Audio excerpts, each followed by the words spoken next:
The following is a conversation with Michael Saylor, one of the most prominent and brilliant Bitcoin proponents in the world. He is the CEO of MicroStrategy, founder of Saylor Academy, graduate of MIT, and Michael is one of the most fascinating and rigorous thinkers I've ever gotten a chance to explore ideas with. He can effortlessly zoom out to the big perspectives of human civilization and human history, and zoom back in to the technical details of blockchains, markets, governments, and financial systems. And now, a quick few second mention of each sponsor. Check them out in the description. It's the best way to support this podcast. We got Scale for machine learning, Coinbase for crypto, Audible for audiobooks, NetSuite for efficiency, and SimpliSafe for security. Choose wisely, my friends. And now, onto the full ad reads. As always, no ads in the middle. I try to make this interesting, but if you skip them, please still check out our sponsors. I enjoy their stuff. Maybe you will too. This episode is brought to you by a new sponsor called Scale, which is a data labeling platform, a machine learning assisted data labeling platform. Scale Rapid works with any use case or task, including image, video, text, annotation, and classification, 3D data, and it supports 20 plus languages. The annotation task is actually a fascinating and a difficult problem to solve, and I find that the machine learning community, especially in the academic setting, in the research setting, don't give it enough credit. Certainly don't spend enough time on it, but don't give enough credit at the beauty and the power of great annotation. So the data labeling task, properly formulated and using the proper tools, the best tools for the job, is essential, not just for the success of a company, but also for the success of solving the fundamental problem. You can go to scale.com/Lex today and get your first batch of data labeled up to $50 for free.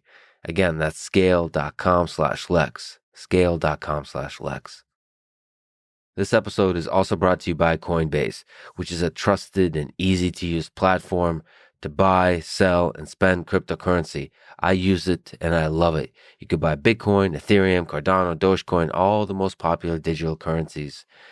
We actually talk about Coinbase, I believe, quite a bit, directly or indirectly, in this episode with Michael Saylor. I believe he places Coinbase as a layer 3 technology. Talking about Bitcoin as a layer 1 technology, maybe Lightning Network as a layer 2 technology, and Coinbase as a layer 3 technology, all of them being essential. Really what Coinbase specializes in is creating a centralized place, which is necessary in order to create a kind of ease of use, which it's exactly what I said. It is super easy to use, super easy to learn about this cryptocurrency, to get it, and to track it. So anyway, go to coinbase.com/Lex to get $10 in free Bitcoin when you sign up. That's coinbase.com/Lex, coinbase.com/Lex. This episode is also brought to you by Audible, an audiobook service that has given me hundreds, if not thousands of hours of education and, dare I say, happiness through listening to audiobooks. I just actually ran 12 miles and I was listening to Audible. It just fills my mind with a kind of calm reflection, more than podcasts, more than music, more than silence. Audiobooks, great audiobooks, can take you to a place, can take you to a time, can make you think in a way like nothing else. Like not even reading a book. A great voice reading an audiobook, it could just transport you into another dimension. To get a discount, you can visit audible.com/Lex or text Lex to 500-500. They have thousands of titles to choose from. Visit audible.com/Lex now. That's audible.com/Lex. This episode is also brought to you by NetSuite. NetSuite allows you to manage financials, human resources, inventory, e-commerce, and many more business-related details all in one place.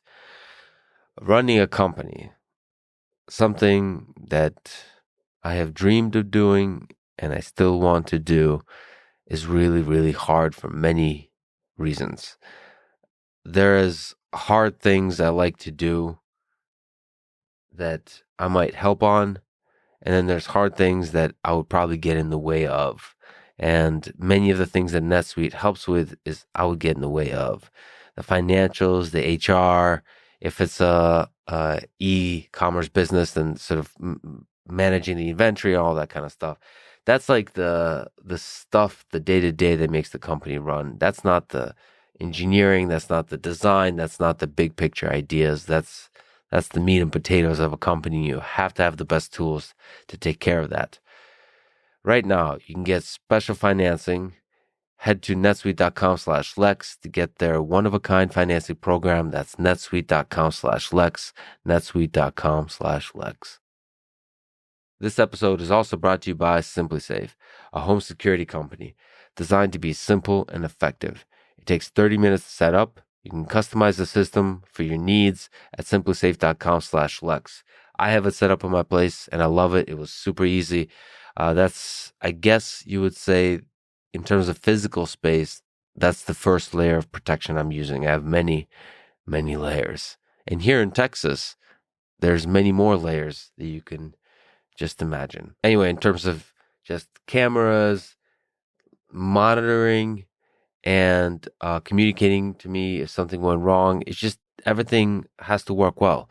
And SimpliSafe makes that super easy. Everything works well. I can check everything. The setup is super easy. It just works. No questions asked.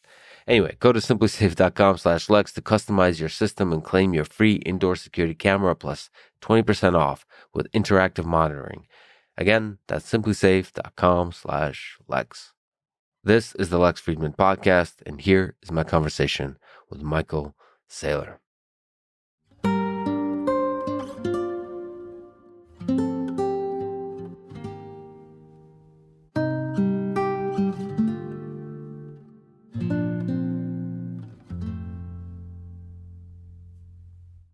Let's start with a big question of truth and wisdom. When advanced humans or aliens or AI systems, let's say 5 to 10 centuries from now, look back at Earth on this early 21st century, how much do you think they would say we understood about money and economics, or even about engineering, science, life, death, meaning, intelligence, consciousness, all the big, interesting questions? I think they would probably give us a B- on engineering, on all the engineering things, the hard sciences. A passing grade. Like we're doing okay. We're working our way through rockets and jets and electric cars and electricity transport systems and nuclear power and space flight and the like. And you know, if you look at the walls that grace the great court at MIT, it's full of all the great thinkers, and they're all pretty admirable. You know, if you could be with Newton or Gauss or Madame Curie or Einstein, you know, you would respect them. I would say they'd give us like a D- on economics, like you know, an F+ or a D-. You have an optimistic vision. First of all, optimistic vision of engineering, because everybody you've listed, not everybody, but most people you've listed is just over the past couple of centuries. And maybe it stretches a little farther back, but mostly all the cool stuff we've done in engineering is the past couple of centuries. I mean, Archimedes, you know, had his virtues. You know, I studied the history of science at MIT, and I also studied aerospace engineering. And so I clearly have a bias in favor of science. And if I look at the past 10,000 years and I consider all of the philosophy and the politics and their impact on the human condition, I think it's a wash. For every politician that came up with a good idea, another politician came up with a bad idea. Yeah. Right. And it's not clear to me that, you know, most of the political and philosophical, you know, contributions to the human race and the human conditions have advanced so much. I mean, we're still taking guidance and admiring Aristotle and Plato and Seneca and the like. And on the other hand, you know, if you think about what has made the human condition better, fire, water, harnessing of wind energy, like you try to row across an ocean, right? Not easy. And for people who are just listening or watching, there's a beautiful, sexy ship from the 16th, 17th century. This is a 19th century handmade model of a 17th century sailing ship, which is of the type that the Dutch East Indias Company used to sail the world and trade. So that was made, the original was made sometime in the 1600s, and then this model is made in the 19th century by individuals. Both the model and the ship itself is engineering at its best. And just imagine, just like rockets flying out to space, how much hope this filled people with, exploring the unknown, going into the mystery. Both the entrepreneurs and the business people and the engineers and just humans. What's out there to be discovered? Yeah, the metaphor of human beings leaving shore, sailing across the horizon, risking their lives in pursuit of a better life is an incredibly powerful one. In 1900, I suppose the average life expectancy is 50.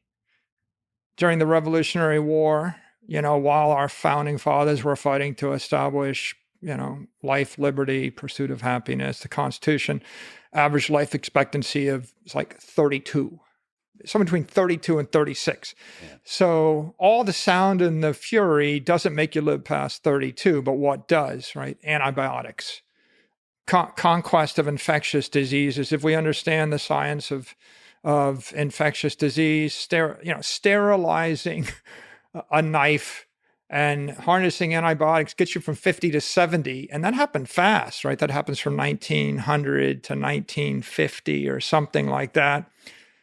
And I think if you look at the human condition, you ever get on one of those rowing machines where they actually keep track of your watts output when you're on the... Yeah. It's like 200 is a lot. Mm-hmm. Okay. 200 is a lot. So a kilowatt hour is like all the energy that a trained athlete can deliver in a day. Mm-hmm. And probably not 1% of the people in the world could deliver a kilowatt hour in a day. And the commercial value of a kilowatt hour, the retail value is 11 cents today. Mm-hmm. And the wholesale value is 2 cents. And so you have to look at the contribution of politicians and philosophers and economists to the human condition. And it's like at best a wash one way or the other. And then if you look at the contribution of John D. Rockefeller, when he delivered you a barrel of oil, and the energy in oil, liquid energy, or the contribution of Tesla, as we delivered electricity, and what's the impact on the human condition if I have electric power, if I have chemical power, if I have wind energy, if I can actually set up a reservoir, create a dam, spin a turbine, and generate energy from a hydraulic source, that's extraordinary, right? And so our ability to cross the ocean, our ability to grow food, our ability to live, it's technology that gets the human race from, a brutal life where life expectancy is 30 to a world where life expectancy is 80. You gave a D- to the economists. So are they too, like the politicians, a wash in terms of there's good ideas and bad ideas, and that tiny delta between good and bad is how you squeak past the F plus onto the D- territory? I think most economic ideas are bad ideas. Like most. Take us back to MIT, and you want to solve a fluid dynamics problem, like design the shape of the hull of that ship, mm-hmm. Or you want to design an airfoil, a wing, or if you want to design an engine or a nozzle in a rocket ship, you wouldn't do it with simple arithmetic. You wouldn't do it with a scalar. There's not a single number, right? It's vector math. Computational fluid dynamics is n-dimensional, higher level math, complicated stuff. So when an economist says the inflation rate is 2%, that's a scalar. And when an economist says it's not a problem to print more money because the velocity of the money is very low, monetary velocity is low. That's another scalar. Okay, so the truth of the matter is inflation is not a scalar. Inflation is an n-dimensional vector. Money velocity is not a scalar. Saying what's the velocity of money? Oh, it's slow or it's fast. It ignores the question of what medium is the money moving through. Mm-hmm. In the same way that, what's the speed of sound? Okay, well, what is sound, right? Sound is a compression wave. It's energy moving through a medium, but the speed is different. So, for example, the speed of sound through air is different than the speed of sound through water, and sound moves faster through water. It moves faster through a solid, and it moves faster through a stiffer solid.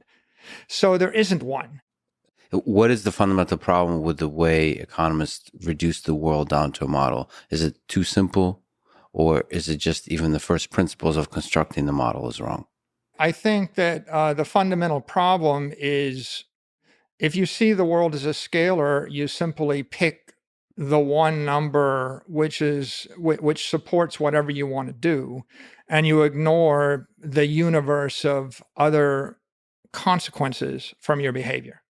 In general, I don't know if you've heard of Eric Weinstein has been talking about this with gauge theory. So different kinds of approaches from the physics world, from the mathematical world, to extend past this scalar view of economics. So gauge theory is one way that comes from physics.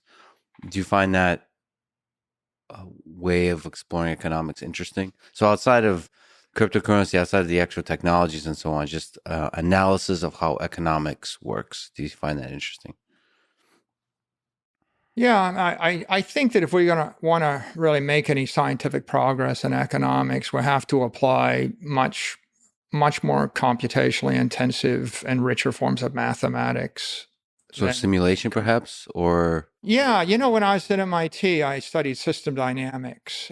They taught it at the Sloan School. It was developed by Jay Forrester, who was an extraordinary computer scientist.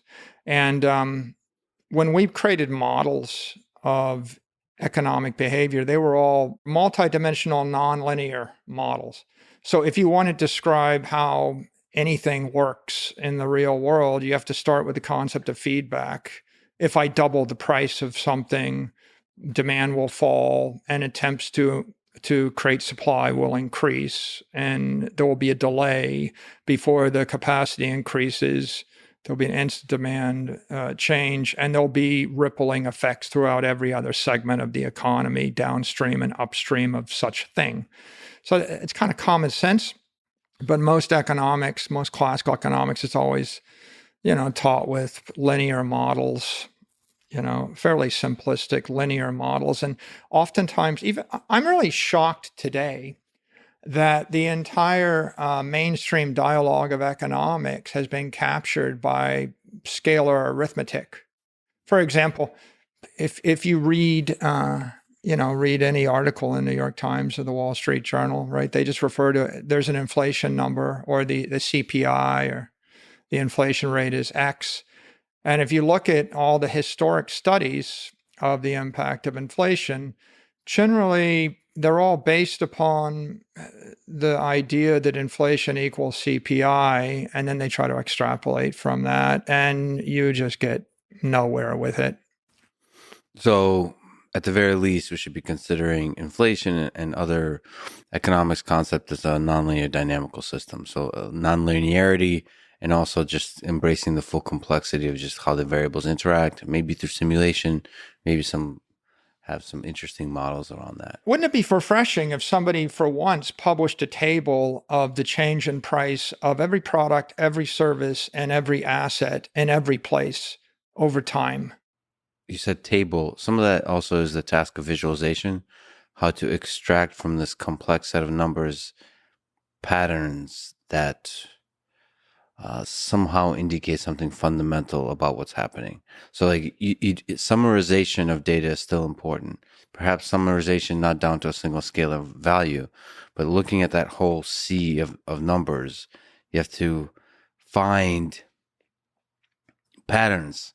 Like, what is inflation in a particular sector? What is maybe change over time?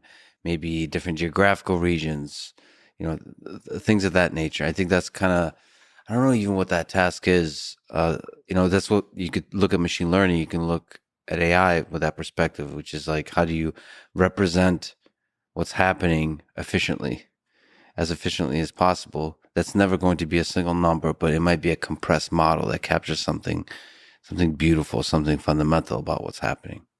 It's an opportunity for sure, right? If we take, for example, during the pandemic, the response of the political apparatus was to lower interest rates to zero and to start buying assets, in essence, printing money.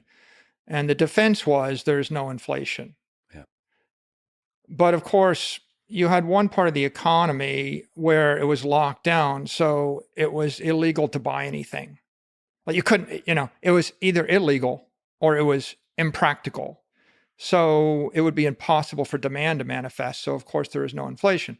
On the other hand, there was instantaneous, immediate inflation in another part of the economy. For example, you lowered the interest rates to zero. At one point, we saw the swap rate on a 30-year note go to 72 basis points.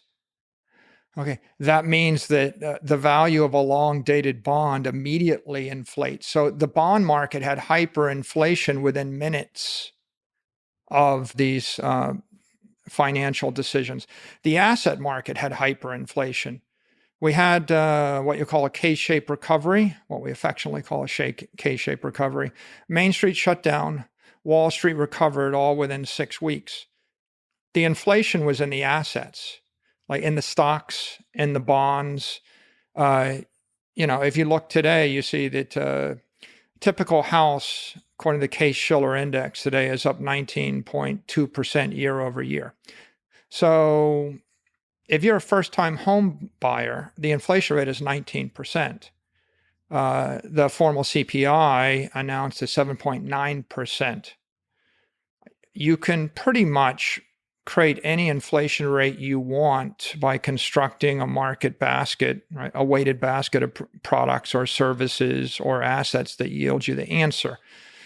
I think that, the fundamental failing of economists is first of all, they don't really have a term for asset inflation, right? What's asset hyperinflation? You mentioned bond market, swap rate, and asset is where the majority of the hyperinflation happened. Yeah. What's inflation? What's hyperinflation? What's an asset? What's an asset market? I'm going to ask so many dumb questions. In the conventional economic world, you would treat inflation as the rate of increase in price of a market basket of consumer products, defined by a government agency. Okay. So they have traditional things that a regular consumer would be buying. The government selects like toilet paper, food, toaster, refrigerator, electronics, all that kind of stuff. And it's like a representative basket of goods that lead to a content existence on this earth for a regular consumer. They define a synthetic metric, right? I mean, I'm going to say you should have 1,000 square foot apartment and you should have a used car and you should eat, 3 hamburgers a week. Now, 10 years go by and the apartment costs more. I could adjust the market basket by they call them hedonic adjustments. I could decide that it used to be in 1970 you needed 1,000 square feet, but in the year 2020 you only need 700 square feet because we've miniaturized televisions and we've got more efficient electric appliances, and because things have collapsed into the iPhone, you just don't need as much space.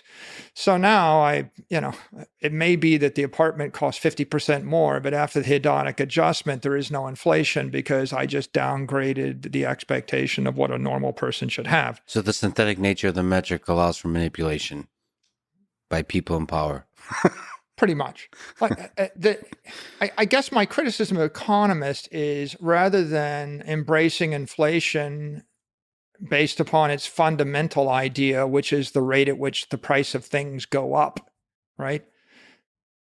They've been captured by mainstream conventional thinking to immediately equate inflation to the government issued CPI or government issued PCE or government issued PPI measure, which was never the rate at which things go up. It's simply the rate at which a synthetic basket of products and services the government wishes to track go up.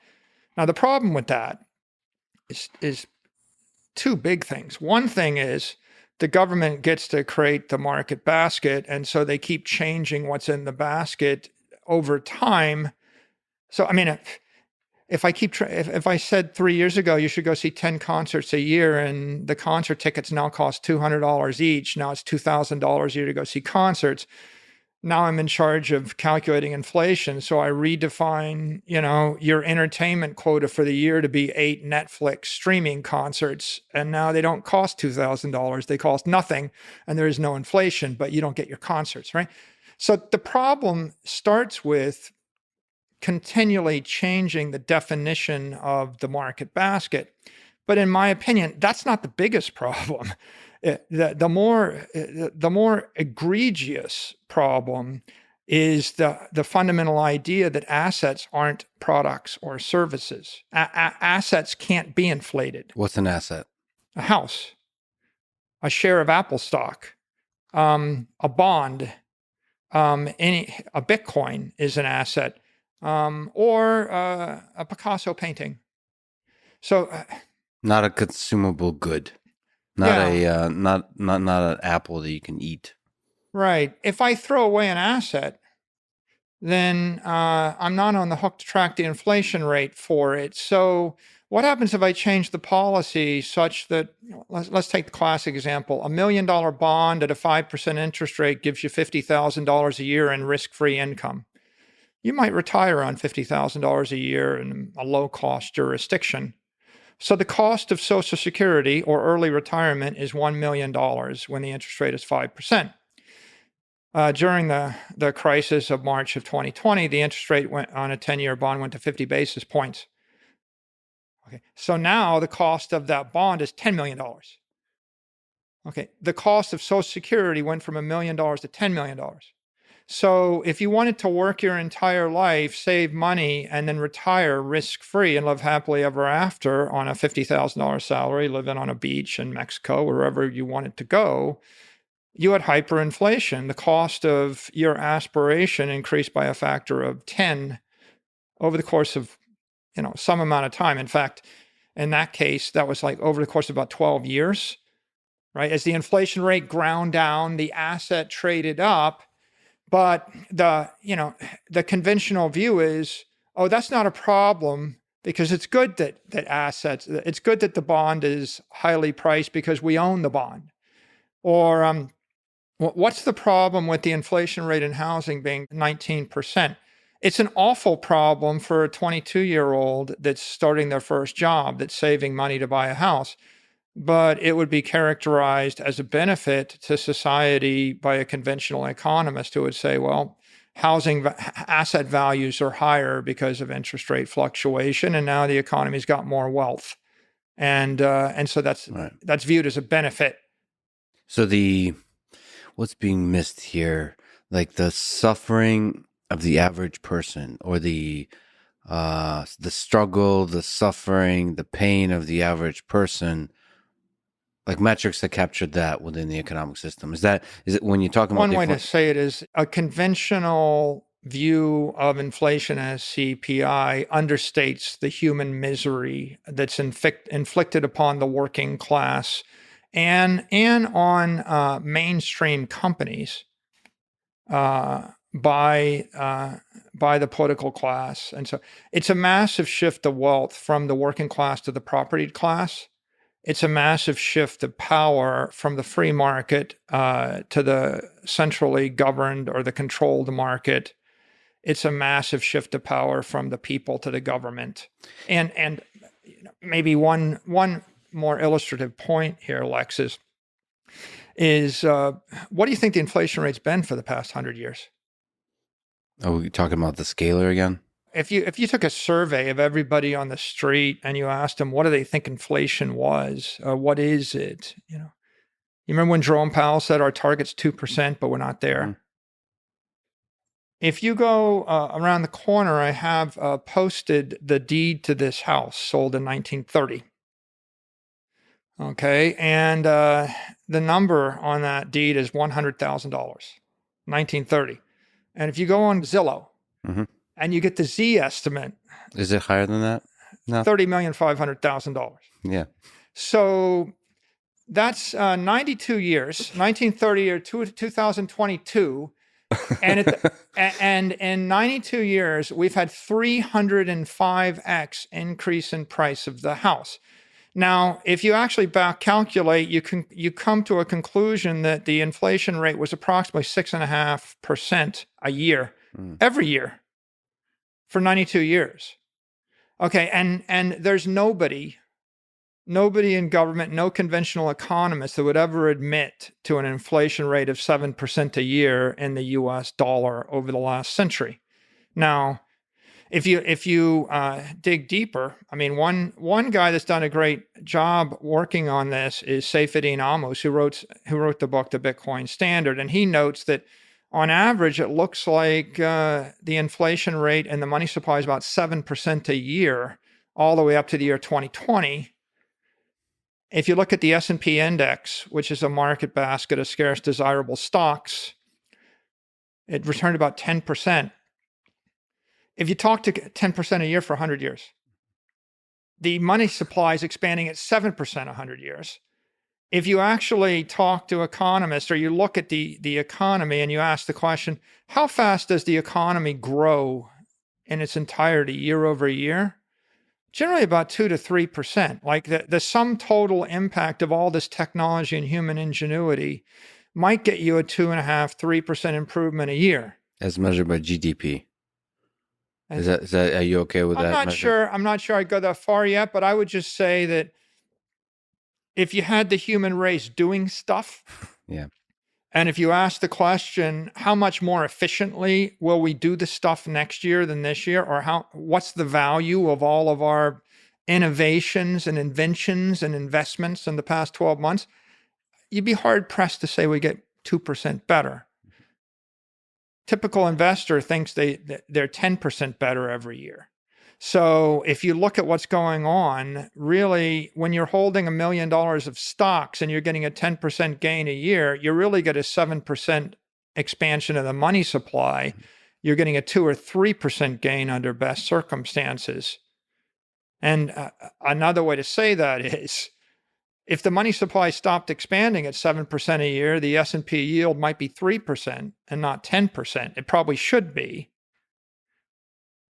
Now, that gets you to start to ask a bunch of other fundamental questions, like if I borrow $1 billion and pay 3% interest and the money supply expands at 7 to 10% a year, and I ended up making a 10% return on a $1 billion investment paying 3% interest, is that fair? And who suffered so that I could do that? Because in an environment where you're just inflating the money supply and you're holding the assets constant, it stands to reason that the price of all the assets is going to appreciate somewhat proportional to the money supply. And the difference in asset appreciations is going to be a function of the scarce desirable quality of the assets and to what extent can I make more of them, and to what extent are they truly limited in supply. Yeah, so we'll get to a lot of the words you said there, the scarcity, and so connected to how limited they are and the value of those assets. But you also said, so the expansion of the money supply, which is put another way, is printing money. And so is that always bad, the expansion of the money supply? Is this just to put some terms on the table so we understand them? You nonchalantly say it's always on average expanding every year. The money supply is expanding every year by 7%. That's a bad thing. That's universally a bad thing. It's awful. Well, I guess to be precise, it's the currency I mean, money. I would say money is monetary energy or economic energy, and the economic energy has to find its way into a medium. So, if you want to move it rapidly as a medium of exchange, it has to find its way into currency. But the money can also flow into property, like a house or gold. If the money flows into property, it'll probably hold its value much better. If the money flows into currency, right? If you had put $100,000 in this house, you would have 305x return over 92 years. But if you had put the money, $100,000 in a safe deposit box and buried it in the basement, you would have lost 99.7% of your wealth over the same time period. So, the expansion of the currency creates a massive inefficiency in the society, what I'll call an adiabatic lapse. It's what we're doing is we're bleeding the civilization to death. Right? What's the adiabatic? What's that word? That's adiabatic lapse. adiabatic. Right. In aerospace engineering, you want to solve any problem, they start with the phrase, assume an adiabatic system. And what that means is a closed system. Okay. So I've got a container, and in that container, no air leaves and no air enters, no energy exits or enters. So it's a closed system. So you got the closed system lapse. Okay. What's a closed? Okay. I'm going to use there's a leak in the ship. I'm going to use a physical metaphor for you because you're into jujitsu, right? Like you got 10 pints of blood in your body. Mm-hmm. And so before your next workout, I'm going to take 1 pint from you. Mm-hmm. Now you're going to go exercise, but you're 1 pint. You've lost 10% of your blood. Okay. You're not going to perform as well. It takes about 1 month for your body to replace the red blood platelets. So what if I tell you every month you got to show up and I'm going to bleed you?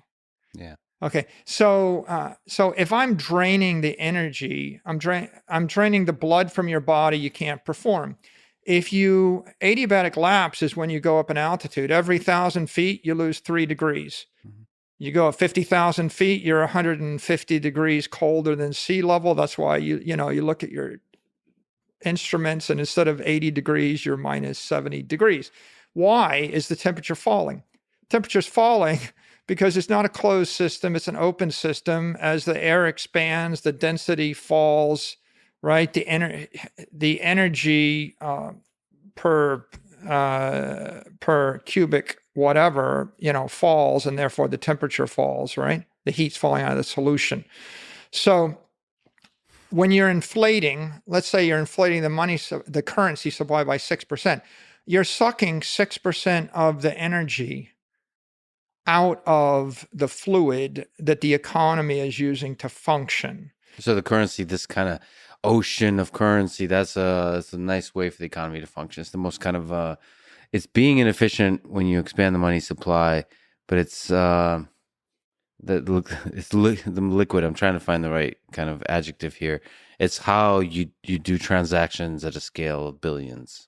Currency is the asset we use to move monetary energy around, and you could use the dollar, or you could use the peso, or you could use the bolivar.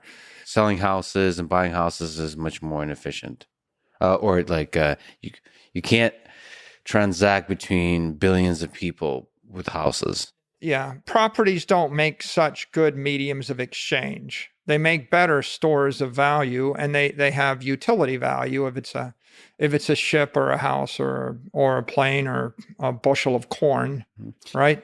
Can I zoom out just for? Yeah. Can we zoom out? Keep zooming out until we reach the origin of human civilization. But on the way, you gave economists a D-. I'm not even going to ask you what you give to governments. Do you think their failure, economists and government failure, is malevolence or incompetence?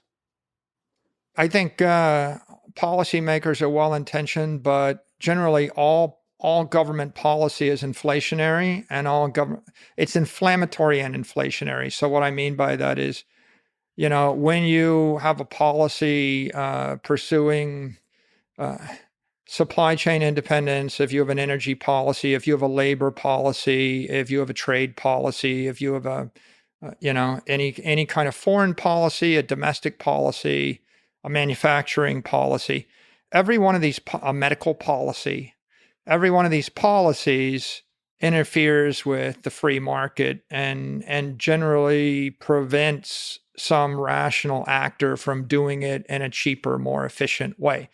So when you layer them on top of each other, they all have to be paid for. If you want to shut down the entire economy for a year, you have to pay for it, right? If you want to fight a war, you have to pay for it, right? If you don't want to use oil or natural gas, you have to pay for it. If you don't want to manufacture semiconductors in China and you want to manufacture them in the US, you got to pay for it. If I rebuild the entire supply chain in Pennsylvania and I hire a bunch of employees and then I unionize the employees, then not only am I idle the factory in the Far East, it goes to 50% capacity. So whatever it sells, it has to raise the price on. And then I drive up the cost of labor for every other manufacturer in the US because I'm competing against them, right? I'm changing the conditions. So everything gets less efficient, everything gets more expensive. And of course, the government couldn't really pay for its policies and its wars with taxes.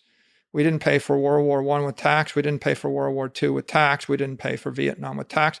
In fact, when you trace this, what you realize is the government never pays for all of its policies with tax. Because it's too painful to ask to raise the taxes to truly transparently pay for the things you're doing with taxes, with taxpayer money, because they feel the pain. That's one interpretation, or it's just too transparent. If people understood the true cost of war, they wouldn't want to go to war. If you were told that you would lose 95% of your assets, and 90% of everything you will be taken from you, you might reprioritize your thought about a given policy and you might not vote for that politician. But you're still saying incompetence, not malevolence. So fundamentally, government creates a bureaucracy of incompetence is kind of how you look at it. I think a lack of humility, right?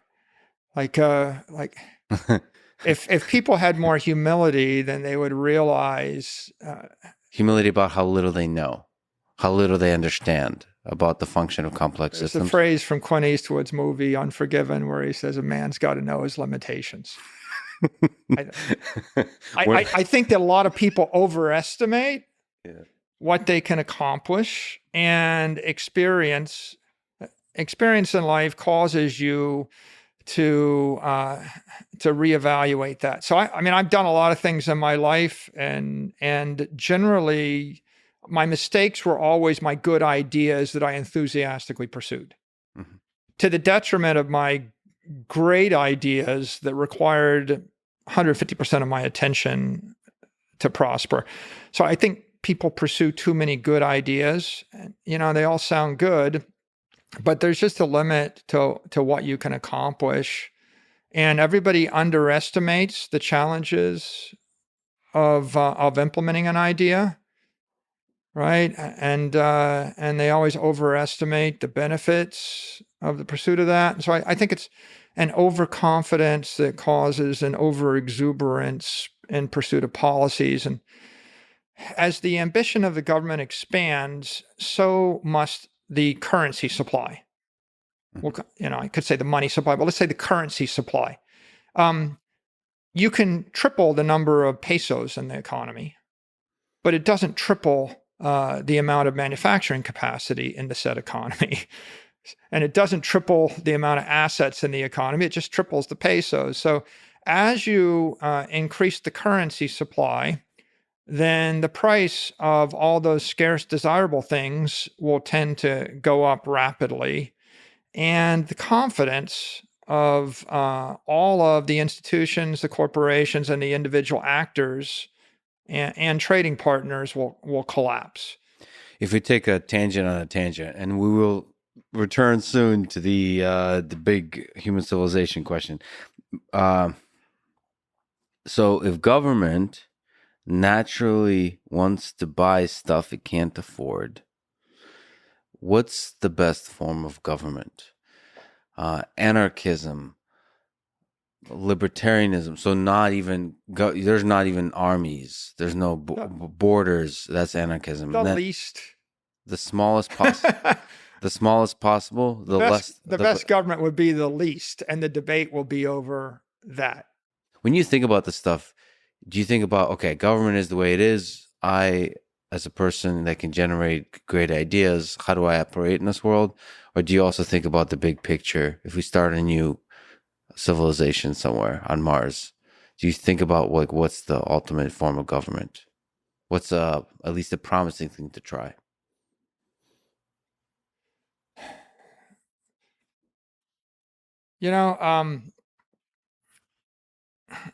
I have laser eyes on my profile on Twitter, Lex. We've noticed. What does that mean? And the significance of laser eyes is to focus on the thing that can make a difference. Yes. And if I look at the civilization, I would say half the problems in the civilization are due to the fact that our understanding of economics and money is defective. Half, 50%. I don't know, it's worth $500 trillion worth of problems. Like money represents all the economic energy in the civilization, and it kind of equates to all the products, all the services, and all the assets that we have and we're ever going to have. So that's half. The other half of the problems in the civilization are medical and military and political and philosophical and natural. Mm-hmm. And I think that there are a lot of different solutions to all those problems, and they are all honorable professions, and they all merit a lifetime of consideration for the specialist in all those areas. I think that what I could offer it's constructive is inflation is completely misunderstood. It's a much bigger problem than we understand it to be. We need to introduce engineering and science techniques into economics if we want to further the human condition. Mm-hmm. All government policy is inflationary, and another pernicious myth is inflation is always and everywhere a monetary phenomena. So, a famous quote by Milton Friedman, I believe, it's like, it's a monetary phenomena. That is, inflation comes from expanding the currency supply.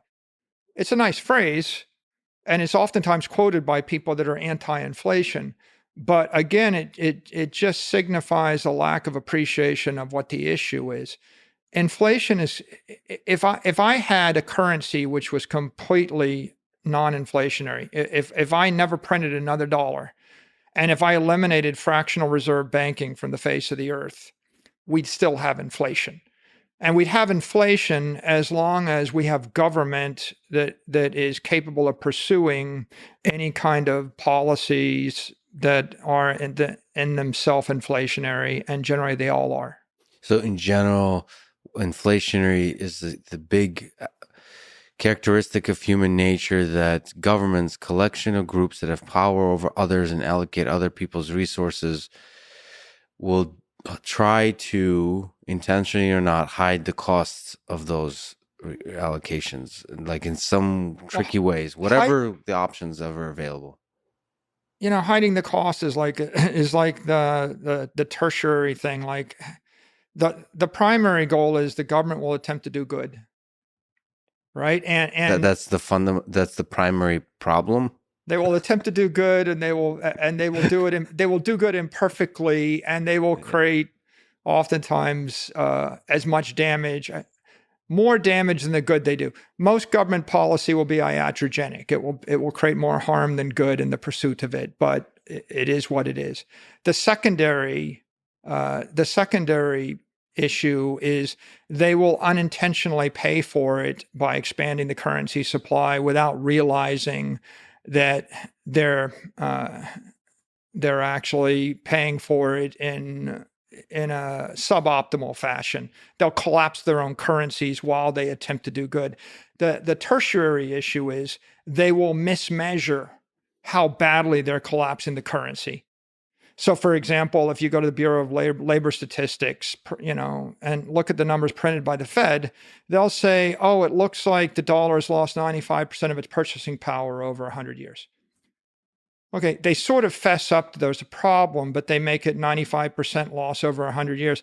What they don't do is realize it's a 99.7% loss over 80 years. So they will mismeasure just the horrific extent of the monetary policy in pursuit of the foreign policy and the domestic policy, which they overestimate their budget and their means to accomplish their ends, and they underestimate the cost, and they're oblivious to the horrific damage that they do to the civilization, because the mental models that they use that are conventionally taught are wrong, right? The mental model that, like, it's okay, we can print all this money because the velocity of the money is low, right? Because money velocity is a scalar and inflation is a scalar, and we don't see 2% inflation yet, and the money velocity is low, and so it's okay if we print trillions of dollars. Well, the money velocity was immediate, right? The velocity of money through the crypto economy is 10,000 times faster than the velocity of money through the consumer economy, right? It's, I think Nick pointed out when you spoke to him, he said it takes 2 months for a credit card transaction to settle, right? So you want to spend $1 million in the consumer economy, you can move it 6 times a year. You put $1 million into gold will sit in a vault for a decade. Okay, so the velocity of money through gold is 0.1. You put the money in the stock market and you can trade it once a week. The settlement is T plus 2. Maybe you get to 2-to-1 leverage. You might get to a money velocity of 100 a year in the stock market. You put your money into the crypto economy, and these people are settling every 4 hours. And if you're offshore, they're trading with 20x leverage. So if you settle every day and you trade with 20x leverage, you just went to 7,000. Okay? Yeah. So the velocity of the money varies. I think the politicians, they don't really understand inflation and they don't understand economics, but you can't blame them, because the economists don't understand economics, because if they did, they would be creating multivariate computer simulations where they actually put in the price of every piece of housing in every city in the world, the full array of foods and the full array of products and the full array of assets. And then on a monthly basis, they would publish all those results. And that's a high bandwidth requirement. And I think that people don't really want to embrace it. And also, there's the most pernicious thing. Like, there's that phrase, you can't tell people what to think, but you can tell them what to think about. The most pernicious thing is I get you to misunderstand the phenomena, so that even when it's happening to you, you don't appreciate that it's a bad thing and you think it's a good thing. So if housing prices are going up 20% year over year, and I say this is great for the American public because most of them are homeowners, then I have misrepresented a phenomena. Inflation is 20%, not 7%. And then I have misrepresented it as being a positive rather than a negative. And people will stare at it, and you could even show them their house on fire, and they would perceive it as being great because it's warming them up and they're going to save on their heat costs. It does seem that the cruder the model, whether it's economics, whether it's psychology, the easier it is to weave whatever the heck narrative you want, and not in a malicious way, but just like it's some kind of like emergent phenomena, this narrative thing that we tell ourselves. So you can tell any kind of story about inflation. Inflation is good, inflation is bad. Like, the cruder the model, the easier it is to tell a narrative about it. And that's what so like, if you take an engineering approach, I feel like it becomes more and more difficult to run away from sort of a true deep understanding of the dynamics of the system.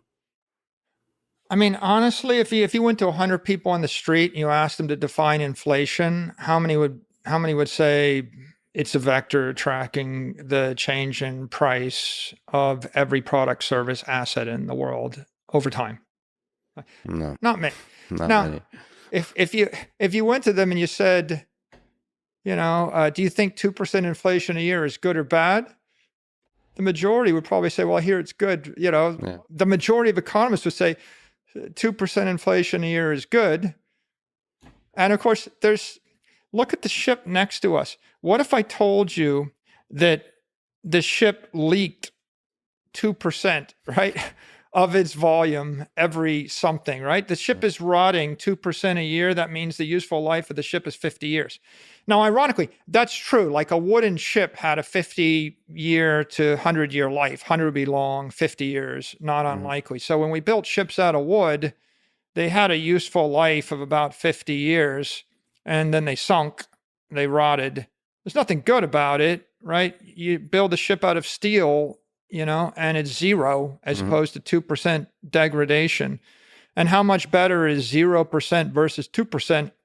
Well, 2% means you have a useful life of, it's half-life of 35 years. 2% is a half-life of 35 years. That's basically the half-life of money and gold. If I store your life force in gold, under perfect circumstances, you have a useful life of 35 years. 0% is a useful life of forever. So 0% is immortal. 2% is 35 years average life expectancy.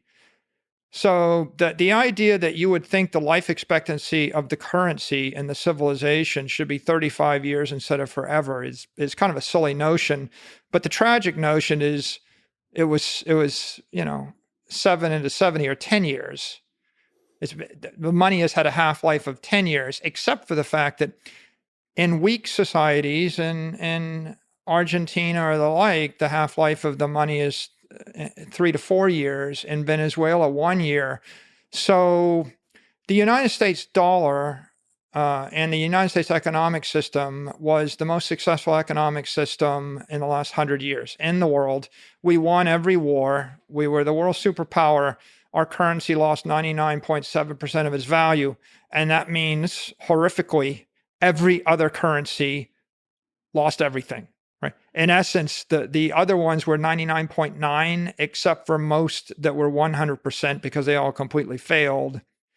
And you've got a mainstream economic community, that thinks that inflation is a number and 2% is desirable. It's kind of like, remember George Washington? You know how he died? No. Well-meaning physicians bled him to death. Okay. The last thing in the world you would want to do to a sick person is bleed them, right? In the modern world, I think we understand that oxygen is carried by the blood cells and if, there's that phrase, right? A triage phrase. What's the first thing you do in an injury? Stop the bleeding. Single first thing, right? You show up after any action. I look at you, stop the bleeding because you're going to be dead in a matter of minutes if you bleed out. So it strikes me as being ironic that orthodox conventional wisdom was bleed the patient to death. And this was the most important patient in the country, maybe in the history of the country. And we bled him to death, trying to help him. So when you're actually inflating the money supply at 7%, but you're calling it 2% because you want to help the economy, you're literally bleeding the free market to death. But the sad fact is George Washington went along with it because he thought that they were going to do him good. And the majority of the society, most companies, most conventional thinkers, the working class, they go along with this because they think that someone has their best interest at mind. And the people that are bleeding them to death believe that prescription because their mental models are just so defective. And their understanding of energy and engineering and the economics that are at play is crippled by these mental models. But that's both the bug and the feature of human civilization, that ideas take hold, they unite us, we believe in them, and we make a lot of cool stuff happen by, as an average sort of, just the fact of the matter, a lot of people believe the same thing. They get together and they get some shit done because they believe that thing. And then some ideas can be really bad and really destructive, but on average, the ideas seem to be progressing in the direction of good. Let me just step back. What the hell are we doing here, us humans on this earth? How do you think of humans? How special are humans? How did human civilization originate on this earth? And what is this human project that we're all taking on? You mentioned fire and water, and apparently bleeding you to death is not a good idea. I always thought you can get the demons out in that way, but that was a recent invention. So what's this thing we're doing here? I think what distinguishes human beings from all the other creatures on the earth is our ability to engineer. We're engineers, right? To solve problems or just build incredible, cool things? Engineering, harnessing energy and technique to make the world a better place than you found it. Right? From the point that we actually started to play with fire, right? That was a big leap forward. Harnessing the power of kinetic energy and missiles, another step forward. Every city built on water. Why water? Well, water's bringing energy, right? If you actually put a turbine, on a river, or you capture a change in elevation of water, you've literally harnessed gravitational energy. But water is also bringing you food. It's also giving you, a cheap form of getting rid of your waste. It's also giving you free transportation. You want to move 1-ton blocks around. You want to move them in water. So the human story is really the story of engineering a better world. And the rise in the human condition is determined by those groups of people, those civilizations that were best at harnessing energy.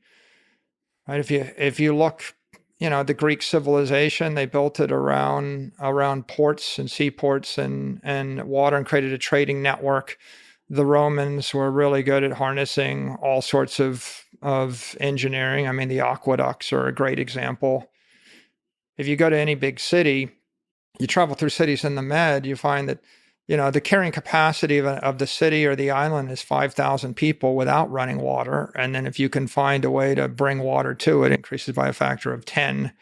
And so human flourishing is really only possible through that channeling of energy, right? That eventually takes the form of air power, right? I mean, that ship, look at the intricacy of those sails, right? I mean, it's just the model is intricate. Now think about all of the experimentation that took place to figure out how many sails to put on that ship and how to rig them and how to repair them and how to operate them.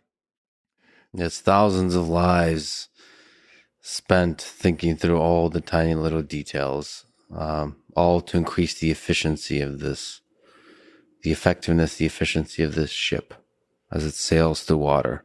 And we should also note there's a bunch of cannons on the side. So obviously, another form of engineering, right? Energy harnessing with explosives. To achieve what end? That's another discussion. Exactly. Suppose we're trying to get off the planet, right?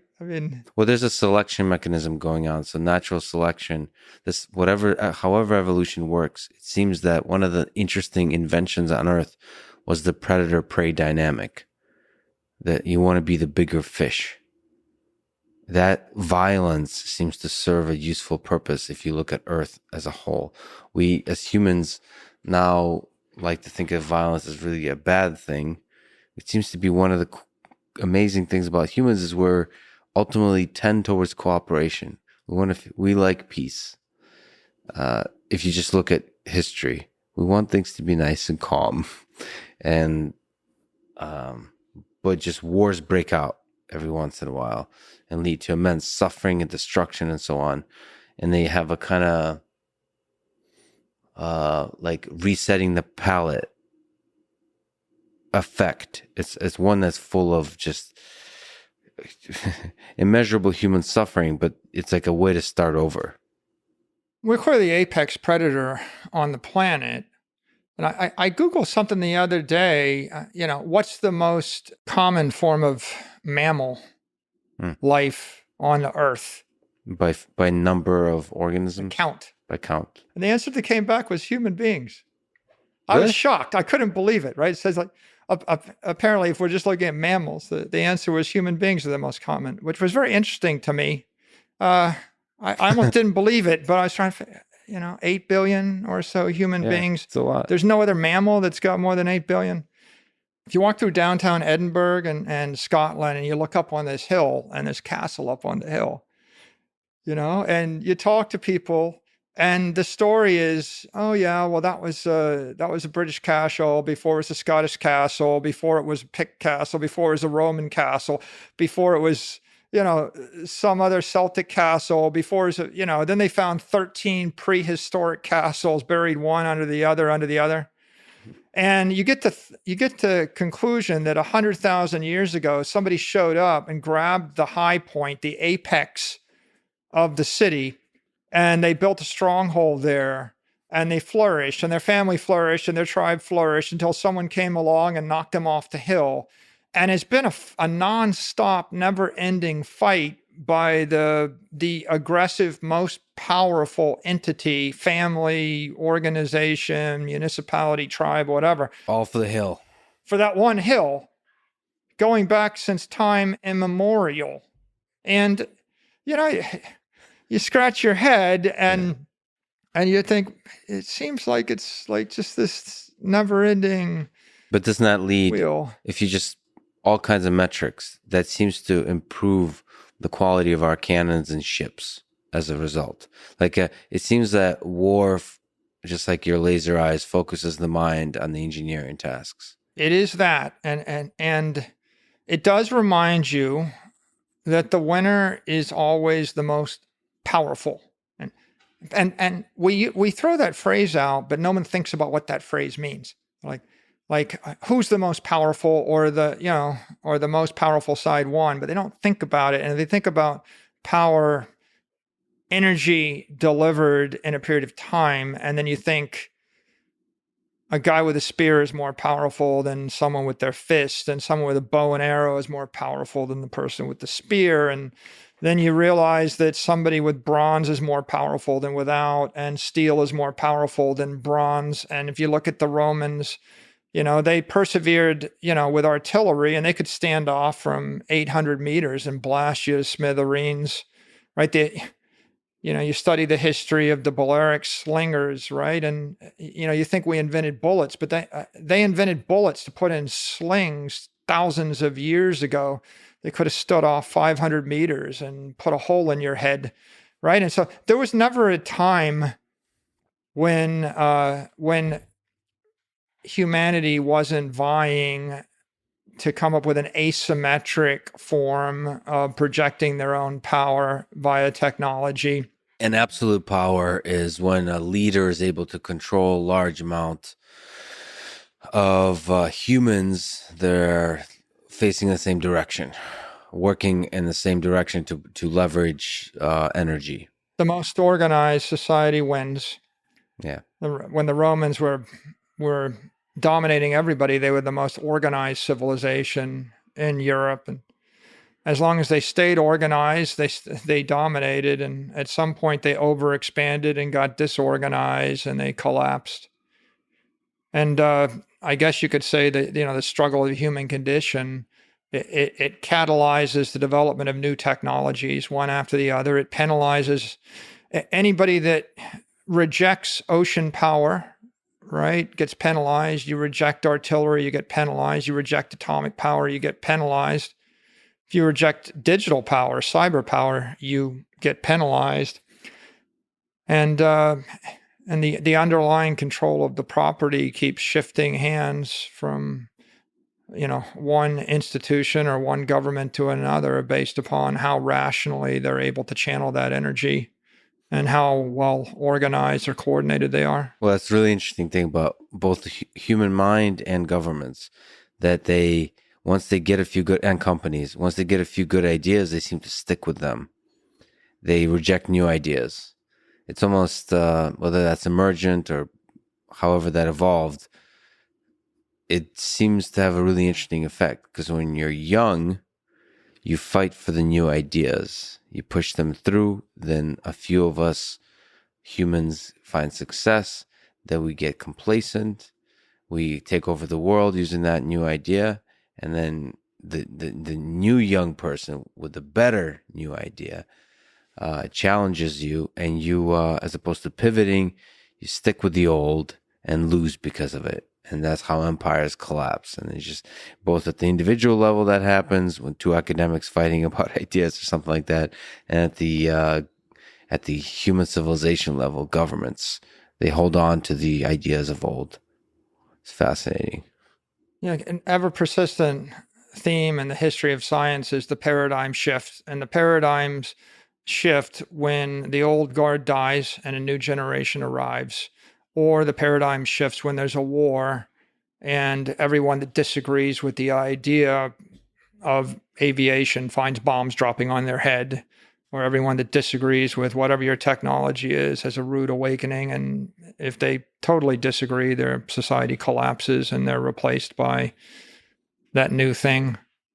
A lot of the engineering you talked about had to do with ships and cannons and leveraging water. What about this whole digital thing that's been happening over the past century? Is that still engineering in your mind? You're starting to operate in these bits of information. I think there's two big ideas. The first wave of ideas were digital information, and that was the internet wave, been running since 1990 or so, for 30 years. And the second wave is digital energy. So if I look at digital information, this idea that we want to digitally transform a book, I'm going to dematerialize every book in this room into bits, and then I'm going to deliver a copy of the entire library to 1 billion people, and I'm going to do it for pretty much de minimis electricity. If I can dematerialize music, books, education, entertainment, maps, right? That is an incredibly like exothermic transaction. It's a crystallization when we collapse into a lower energy state as a civilization, and we give off massive amounts of energy. Like if you look at what Carnegie did, the richest man in the world created libraries everywhere at the time, and he gave away his entire fortune.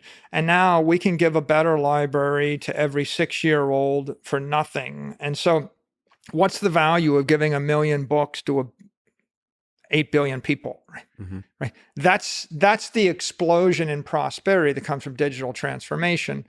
And when we do it with maps, I transform the map, I put it into a car, you get in the car and the car drives you where you want to go with the map, right? And how much better is that than a Rand McNally Atlas right here? It's like 1 million times better.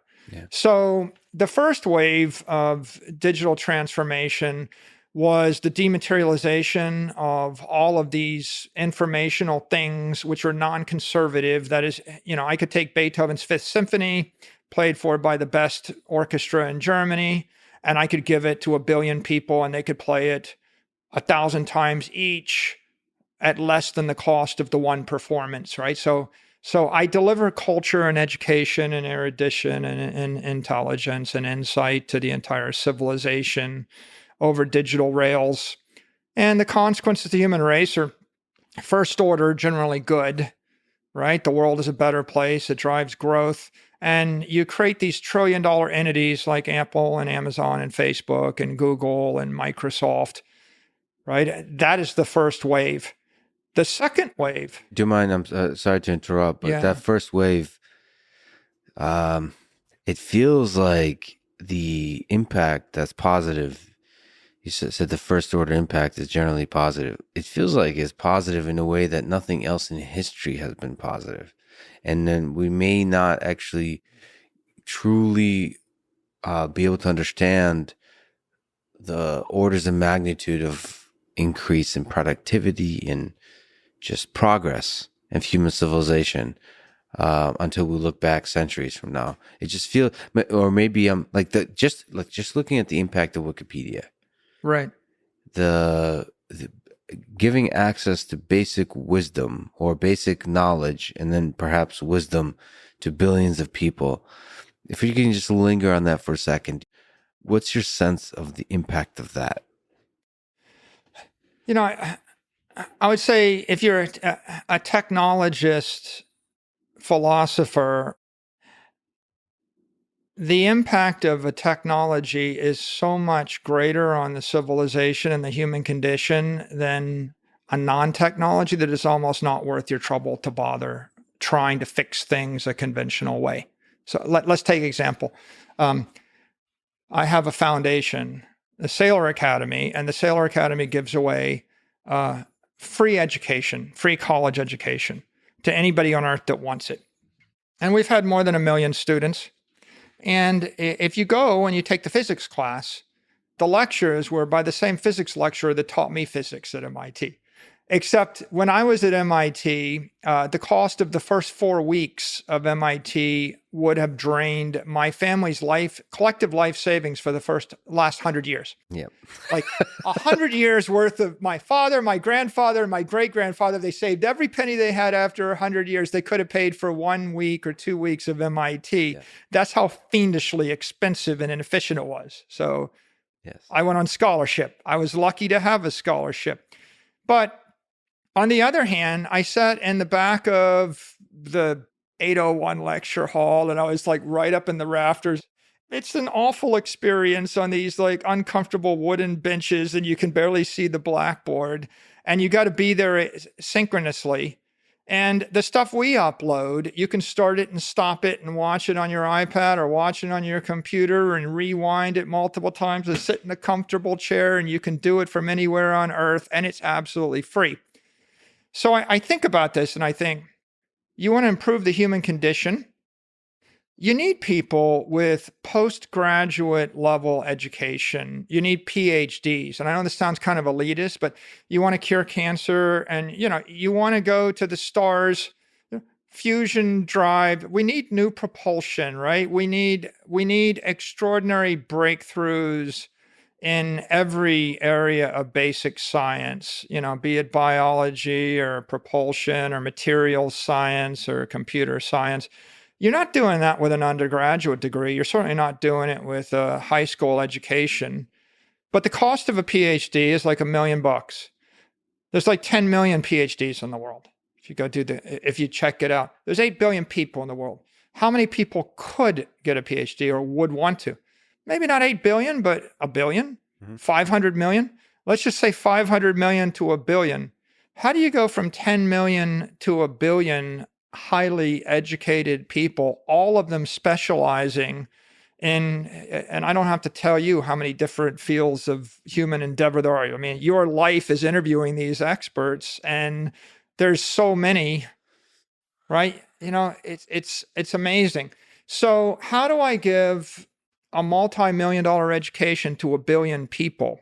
And there's 2 choices.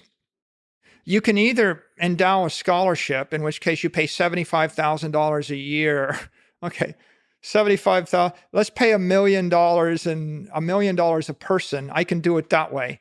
Mm-hmm. And you're never, even if you had $1 trillion, if you had $10 trillion to throw at the problem, and we've just thrown $10 trillion at certain problems, you don't solve the problem, right? If I put $10 trillion on the table and I said, educate everybody, give them all a PhD, you still wouldn't solve the problem. Harvard University can't educate 18,000 people simultaneously, or 87,000 or 800,000 or 8 million.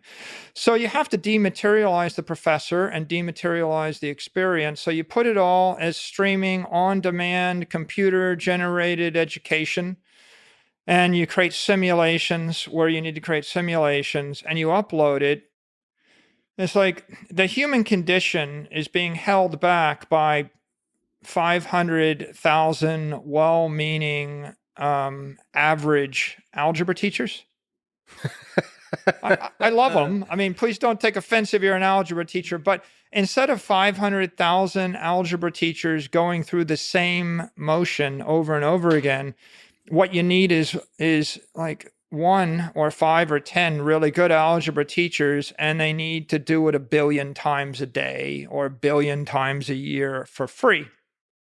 And if we do that, there's no reason why you can't give infinite education, certainly in science, technology, engineering, and math, right? Infinite education to everybody with no constraint. And I think the same is true, right? With just about every other thing.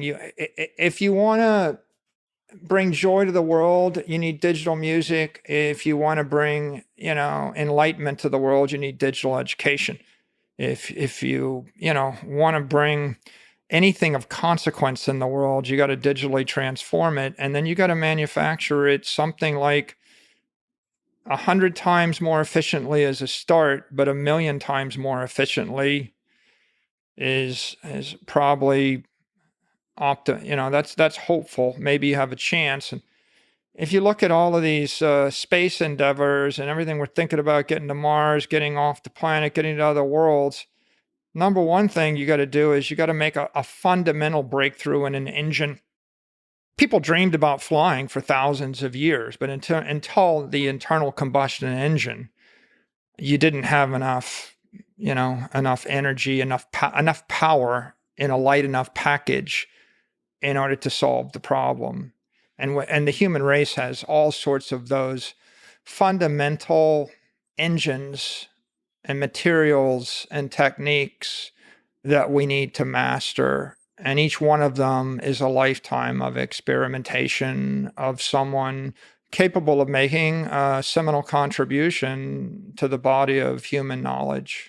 There's certain problems like education that could be solved through this process of dematerialization. And by the way, to give props to the 500K algebra teachers, when I look at YouTube, for example, one possible approach is each one of those 500,000 teachers probably had days and moments of brilliance.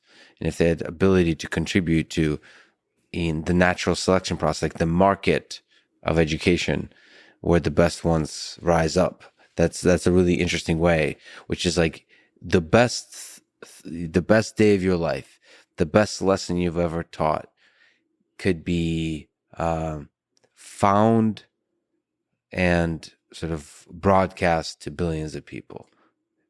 So all of those kinds of ideas can be made real in the digital world. Now, traveling across planets, you still can't solve that problem with dematerialization. What you could solve potentially is dematerializing the human brain, where you can transfer, like you don't need to have astronauts on the ship.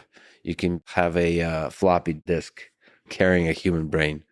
Touching on those points, you'd love for the 500,000 algebra teachers to become 500,000 math specialists, and maybe they clump into 50,000 specialties as teams, and they all pursue 50,000 new problems, and they put their algebra teaching on autopilot.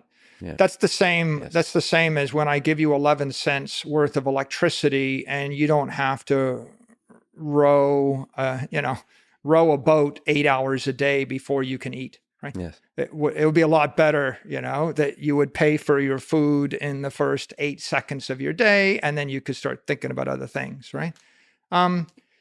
With regard to technology, one thing that I learned studying technology when you look at S curves is until you start the S curve, you don't know whether you're 100 years from viability, 1,000 years from viability, or a few months from viability. Mm-hmm. So, isn't that fun?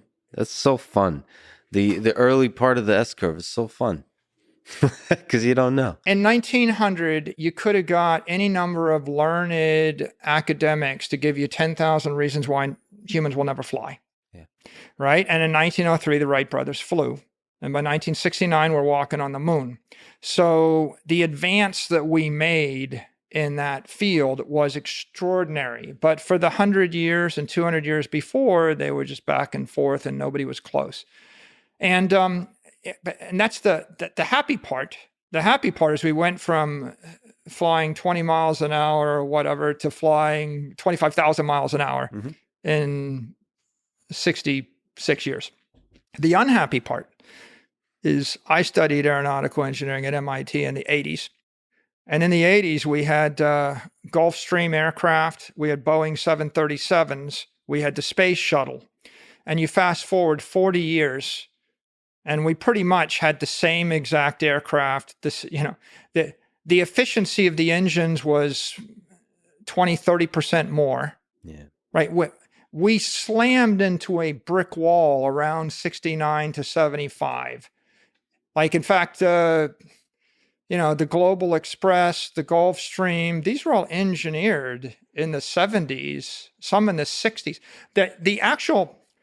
The fuselage silhouette of a Gulfstream of a G5 was the same shape as a G4, is the same shape as a G3, is the same shape as a G2. And that's because they were afraid to change the shape for 40 years because they worked it out in a wind tunnel. They knew it worked. And when they finally decided to change the shape, it was like a $10 billion exercise with modern supercomputers and computational fluid dynamics. Why was it so hard? What is that wall made of that you slammed into? The right question is, so why does a guy that went to MIT that got an aeronautical engineering degree spend his career in software? Why is it that I never a day in my life, with the exception of some Air Force Reserve work, I never got paid to be an aeronautical engineer, and I worked in software engineering my entire career. Well, maybe software engineering is the new aeronautical engineering in some way. Maybe you hit fundamental walls in certain until you have to return to it centuries later. Or no? The National Gallery of Art was endowed by a very rich man, Andrew Mellon. And you know how he made his money? Aluminum. Okay? And so, and you know what kind of airplanes you can create without aluminum? Nothing, right? So it's a material. So it's a materials problem. Okay, so 1900, we made massive advances in metallurgy, right? I mean, that was U.S. Steel. That was iron to steel, aluminum. Massive fortunes were created because this was a massive technical advance. And then we also had the internal combustion engine, and the story of Ford and General Motors and Daimler Chrysler and the like is informed by that. So you have no jet engines, no rocket motors, no internal combustion engines. You have no aviation. But even if you had those engines, if you were trying to build those things with steel, no chance. You had to have aluminum. So there's like two pretty basic technologies. And once you have those two technologies, stuff happens very fast. Mm-hmm. So tell me the last big advance in like jet engines. There hasn't been one. The last big advance in rocket engines. Hasn't been one. The big advances in spaceship design, from what I can see, are in the control systems, the gyros, and the ability to land, right, in a stable fashion. That's pretty amazing, landing a rocket. Also in the, at least according to Elon and so on, the manufacture of the more efficient and less expensive manufacture of rockets. So like it's a production, whatever that you call that discipline of at scale manufacture, at scale production, so factory work. But it's not 10x. I mean, maybe it's 10x over a period of a few decades. When we figure out how to operate a spaceship, on the water in your water bottle for a year. Yeah. Right. Now, then you've got a breakthrough. So the bottom line is propulsion technology, propellants, and the materials technology, they were critical to getting on that aviation S-curve. And then we slammed into a wall in the 70s and the Boeing 747, the Global Express, the Gulfstream, these things were the space shuttle. They were all pretty much reflective of that. And then we stopped. And at that point, you have to switch to a new S curve. So the next equivalent to the internal combustion engine was the CPU, and the next aluminum equivalent was silicon. So when we actually started developing CPUs, the transistor gave way to CPUs. And if you look at the power, right, the bandwidth that we had on computers and Moore's law, right? What if the efficiency of jet engines had doubled every 3 years? Right, in the last 40 years, where would we be right now, right? So I think that if you're a business person, if you're looking for a commercially viable application of your mind, then you have to find that S curve, and ideally, you have to find it in the first 5, 6, 10 years. But people always miss this. Let's take Google Glass, right? Google Glass was an idea 2013.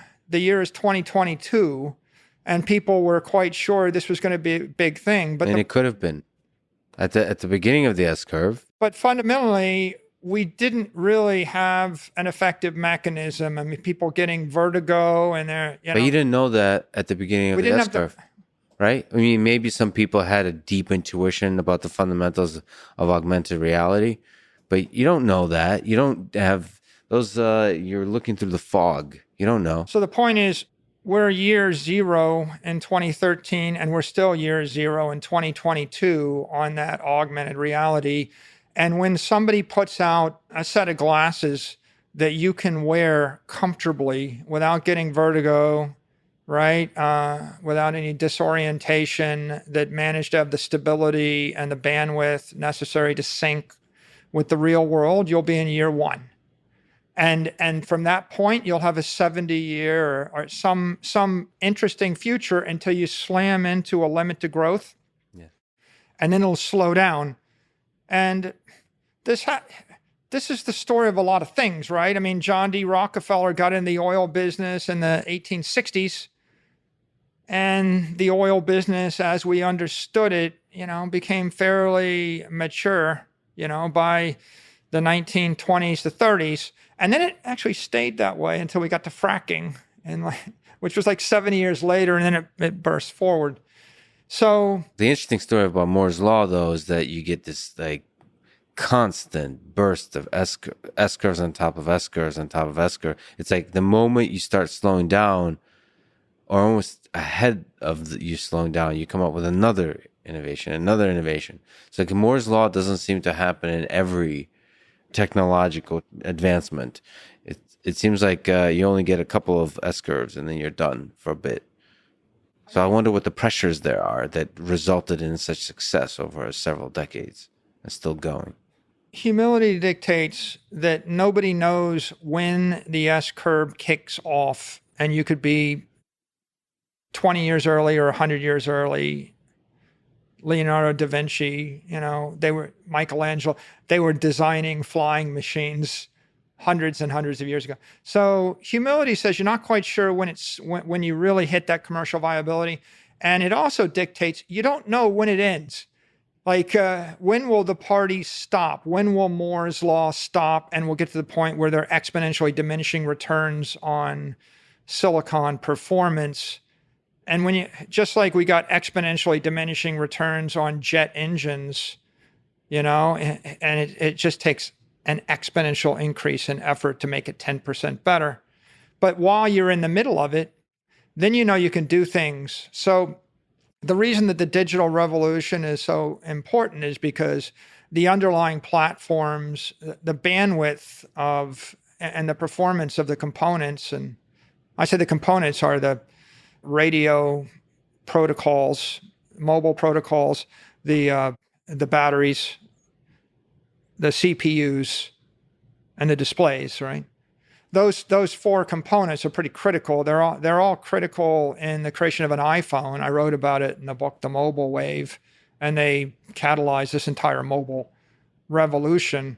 Because they have advanced and continue to advance, they created a very fertile environment for all these digital transformations. And the digital transformations themselves, right? They call for creativity in their own, right? Like I think the interesting thing about, let's take digital maps, right? When you conceptualize something as a dematerialized map, right? It becomes a map because I can put it on a display like an iPad, or I can put it in a car like a Tesla.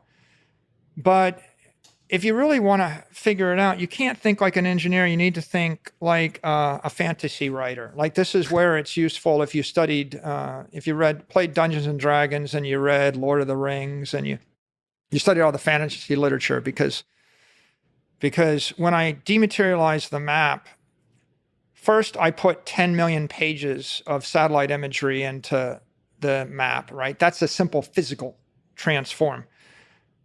But then I start to put telemetry into the map, and I keep track of the traffic rates on the roads, and I tell you whether you'll be in a traffic jam if you drive that way, and I tell you which way to drive.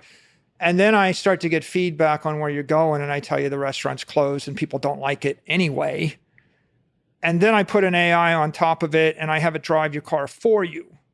And eventually, the implication of digital transformation of maps is I get in a self-driving car and I say, take me someplace cool where I can eat. Yeah. Right? And how did you get to that last step, right? It wasn't simple engineering. There's a bit of fantasy in there, a bit of magic. Design, art, whatever the heck you call it. It's whatever, fantasy injects magic into the engineering process. Like, imagination precedes great revolutions in engineering. It's like imagining a world of what you can do with the display. How will the interaction be? That's where Google Glass actually came in. Augmented reality, virtual reality. People are playing in the space of sci-fi, imagination. They called it a moonshot. They tried. It didn't work, but to their credit, they stopped trying, right? It's like and then there's new people. They keep dreaming. There's dreamers all around us. I love those dreamers, and most of them fail and suffer because of it. But some of them win Nobel Prizes or become billionaires. But what I would say is, if half the civilization dropped what they were doing tomorrow and eagerly started working on launching a rocket to Alpha Centauri, it might not be the best use of our resources, because it's kind of like if half of Athens in the year 500 BC eagerly started working on flying machines. If you went back and you said, what advice would you give them? Don't. You would say, it's not going to work till you get to aluminum, and you're not going to get to aluminum till you work out the steel and certain other things, and you're not going to get to that until you work out the calculus of variations and some metallurgy. And there's a dude, Newton, that won't come along for quite a while, and he's going to give you the calculus to do it. And until then, it's hopeless. So you might be better off to work on the aqueduct, or to focus upon sales or something. So if I look at this today, I say, there's massive, profound civilization advances to be made through digital transformation of information. And you can see them. This is the story of today. This is not the story of today, right? It's 10 years old, what we've been seeing. We're living through different manifestations of that story today too, though. Yeah. Like social media, the effects of that is very interesting, because ideas spread. Even you talk about velocity of money, the velocity of ideas keeps increasing. Yeah. So Wikipedia is a passive store. It's a store of knowledge. Twitter is like it's like a water hose or something. It's like spraying you with knowledge whether you want it or not. It's like social media is just like this explosion of ideas, and then we pick them up, and then we try to understand ourselves, because the drama of it also plays with our human psyche. So sometimes there's more ability for misinformation, for propaganda to take hold. So we get to learn about ourselves. We get to learn about the technology that can decelerate the propaganda, for example, all that kind of stuff. But the reality is I feel like we're living through a singularity in the digital information space. And we're not we don't have a great understanding of exactly how it's transforming our lives. This is where money is useful as a metaphor for significance, because if money is the economic energy of the civilization, then something that's extraordinarily lucrative, that's going to generate a monetary or a wealth increase, is a way to increase the net energy in the civilization. And ultimately, if we had 10 times as much of everything, we'd have a lot more free resources to pursue all of our advanced scientific and mathematical and theoretical endeavors. So let's take Twitter. Right? Twitter's something that could be 10 times more valuable than it is. Right? Twitter could be made 10 times better. Mm-hmm. Oh, by the way, I should say that people should follow you on Twitter. Your Twitter account is awesome. Thank you. It could be made 10 times better, yeah. Yeah, Twitter can be made 10 times better. If we take YouTube or take education, we could generate 1 billion PhDs. And the question is, do you need any profound breakthrough in materials or technology to do that? And the answer is not really. Right? So if you want to, you could make Apple, Amazon, Facebook, Google, Twitter, all these things better.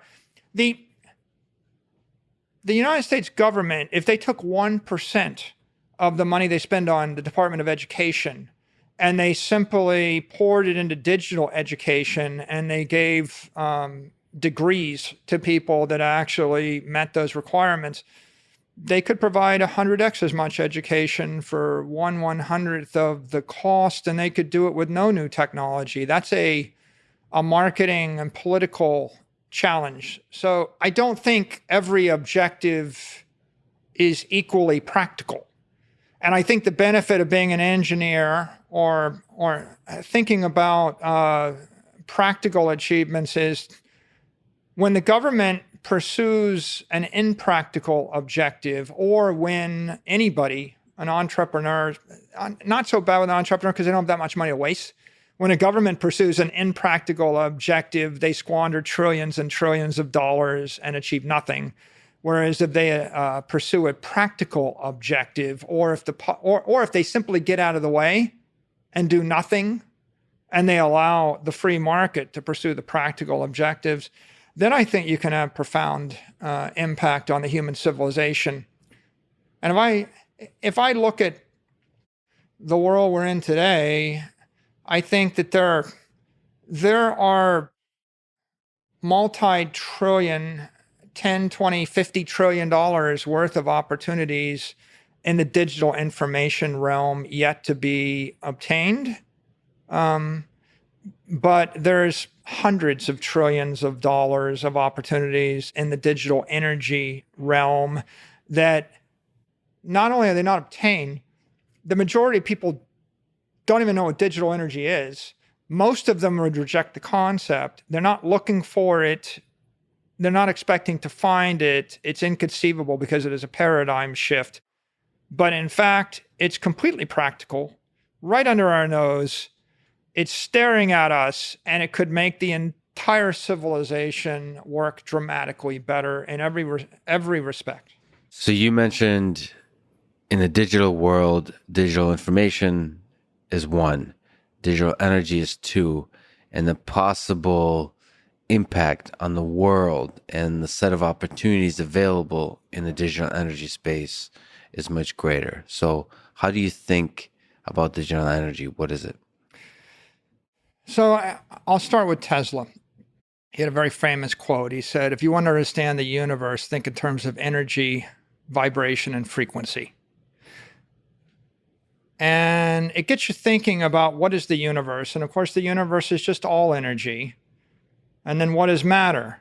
Matter is low frequency energy. And what are we? We're vibrating from, ashes to ashes, dust to dust. I can turn a tree into light. I can turn light back into a tree. If I consider the entire universe, and it's very important because we don't really think this way. Let's take the New York disco model. What if I walk into a nightclub and there's loud music blaring in New York City? What's really going on there? right? If you blast out 14 billion years ago, the universe is formed. Yeah. Okay, that's a low frequency thing. The universe, 4.5 billion years ago, the sun, maybe the earth are formed. The continents are 400 million years old. The schist that New York City is on is some hundreds of millions of years, but the Hudson River is only 20,000 years. There's a building that's probably 50 years old. There's a company operating that disco or that club, which is 5 to 10 years old. There's a person, a customer walking in there for an experience for a few hours. There's music that's oscillating at some kilohertz, and then there's light. Right. And you have all forms of energy, all frequencies, right? All layered, all moving through different medium. And how you perceive the world is a question of at what frequency do you want to perceive the world? And I think that once you start to think that way, you're catalyzed to think about what would digital energy look like and why would I want it? And what is it? So why don't we just start right there? What is it? The most famous manifestation of digital energy is Bitcoin. Bitcoin's a crypto asset. It's a crypto asset that has monetary value. Can we just linger on that? Bitcoin is a so it's digital asset that has monetary value. What is a digital asset? What is monetary? Why use those terms versus the words of money and currency? Is there something interesting in that disambiguation of different terms? I'd call it a crypto asset network. The goal is to create $1 billion block of pure energy in cyberspace. One that I could then move with no friction at the speed of light. Right? It's the equivalent to putting 1 million pounds in orbit. How do I actually launch something into orbit, right? How do I launch something into cyberspace such that it moves friction free? And the solution is a decentralized proof of work network, right? Satoshi's solution was, I'm going to establish a protocol running on a distributed set of computers that will maintain a constant supply of never more than 21 million Bitcoin subdividable by 100 million Satoshis, each transferable via transferring private keys. Now, the innovation is to create that in a ethical, durable fashion. Right? The ethical innovation is I want it to be property and not a security. A bushel of corn, an acre of land, a stack of lumber, and a bar of gold, and a Bitcoin are all property. And that means they're all commonly occurring elements in the world. You could call them commodities, but commodity is a little bit misleading, and I'll tell you why in a second. But they're all distinguished by the fact that no one entity or person or government controls them. If you have a barrel of oil and you're in Ukraine versus Russia versus Saudi Arabia versus the US, you have a barrel of oil, right? And it doesn't matter what the premier in Japan or the mayor of Miami Beach thinks about your barrel. They cannot wave their hand and make it not a barrel of oil or a cord of wood, right? And so property is just a naturally occurring element in the universe, right? And why use the word ethical? And sorry to, I may interrupt occasionally. Why ethical assigned to property? Because if it's a security would be an example of a share of a stock or a crypto token controlled by a small team. And in the event that something is a security because some small group or some identifiable group can control its nature, character, supply, then it really only becomes ethical to promote it or sell it pursuant to fair disclosures. So I'll give you maybe practical example. I'm the mayor of Chicago. I give a speech. My speech, I say, I think everybody in Chicago should own their own farm and have a chicken in the backyard and their own horse and an automobile. That's ethical. I give the same speech and I say, I think everybody in Chicago should buy Twitter stock, sell their house or sell their cash and buy Twitter stock. Is that ethical? Not really. Well, at that point, you've entered into a conflict of interest because what you're doing is you're promoting an asset which is substantially controlled by a small group of people, the board of directors or the CEO of the company. So how would you feel if the president of the United States said, I really think Americans should all buy Apple stock? You would, especially if you worked at Google but you worked anywhere, you'd be like, why isn't he saying buy mine? Right? A security is a proprietary asset in some way, shape, or form. The whole nature of securities law, it starts from this ancient idea, thou shalt not lie, cheat, or steal. Okay? So if I'm going to sell you securities or I'm going to promote securities as a public figure or as an influencer or anybody else, right? If I create my own yo-yo coin or Mikey coin, and then there's 1 million of them, and I tell you that I think that it's a really good thing and Mikey coin will go up forever, right? And everybody buys Mikey coin, and then I give 10 million to you and don't tell the public, right? I've cheated them. Maybe if I have Mikey coin and I think there's only 2 million Mikey coin, and I swear to you there's only 2 million, and then I get married and I have 3 kids and my third kid is in the hospital and my kid's going to die, and I have this ethical reason to print 500,000 more Mikey coin or else people are going to die, and everybody tells me it's fine. I've still abused, the investor, right? It's a ethical challenge. If you look at ethics laws everywhere in the world, they all boil down to having a clause which says that if you're a public figure, you can't endorse a security. You can't endorse something that would cause you to have a conflict of interest.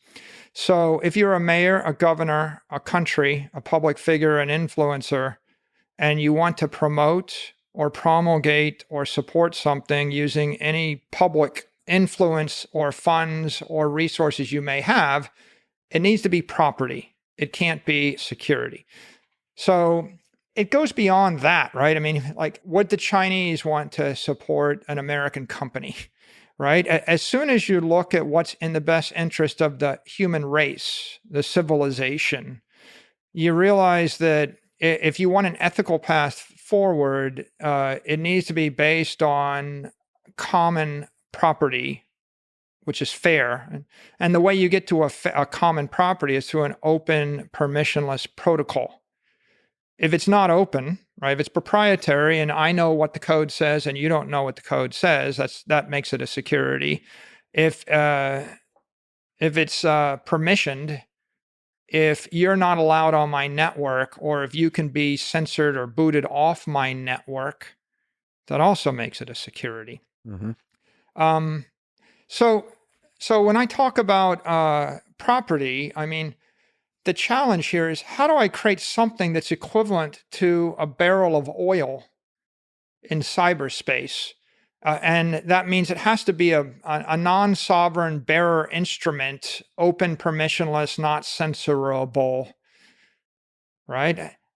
If I could do that, then I could deliver you 10,000 dematerialized barrels of oil, and you would take settlement of them, and you would know that you have possession of that property, irregardless of the opinion of any politician or any company or anybody else in the world.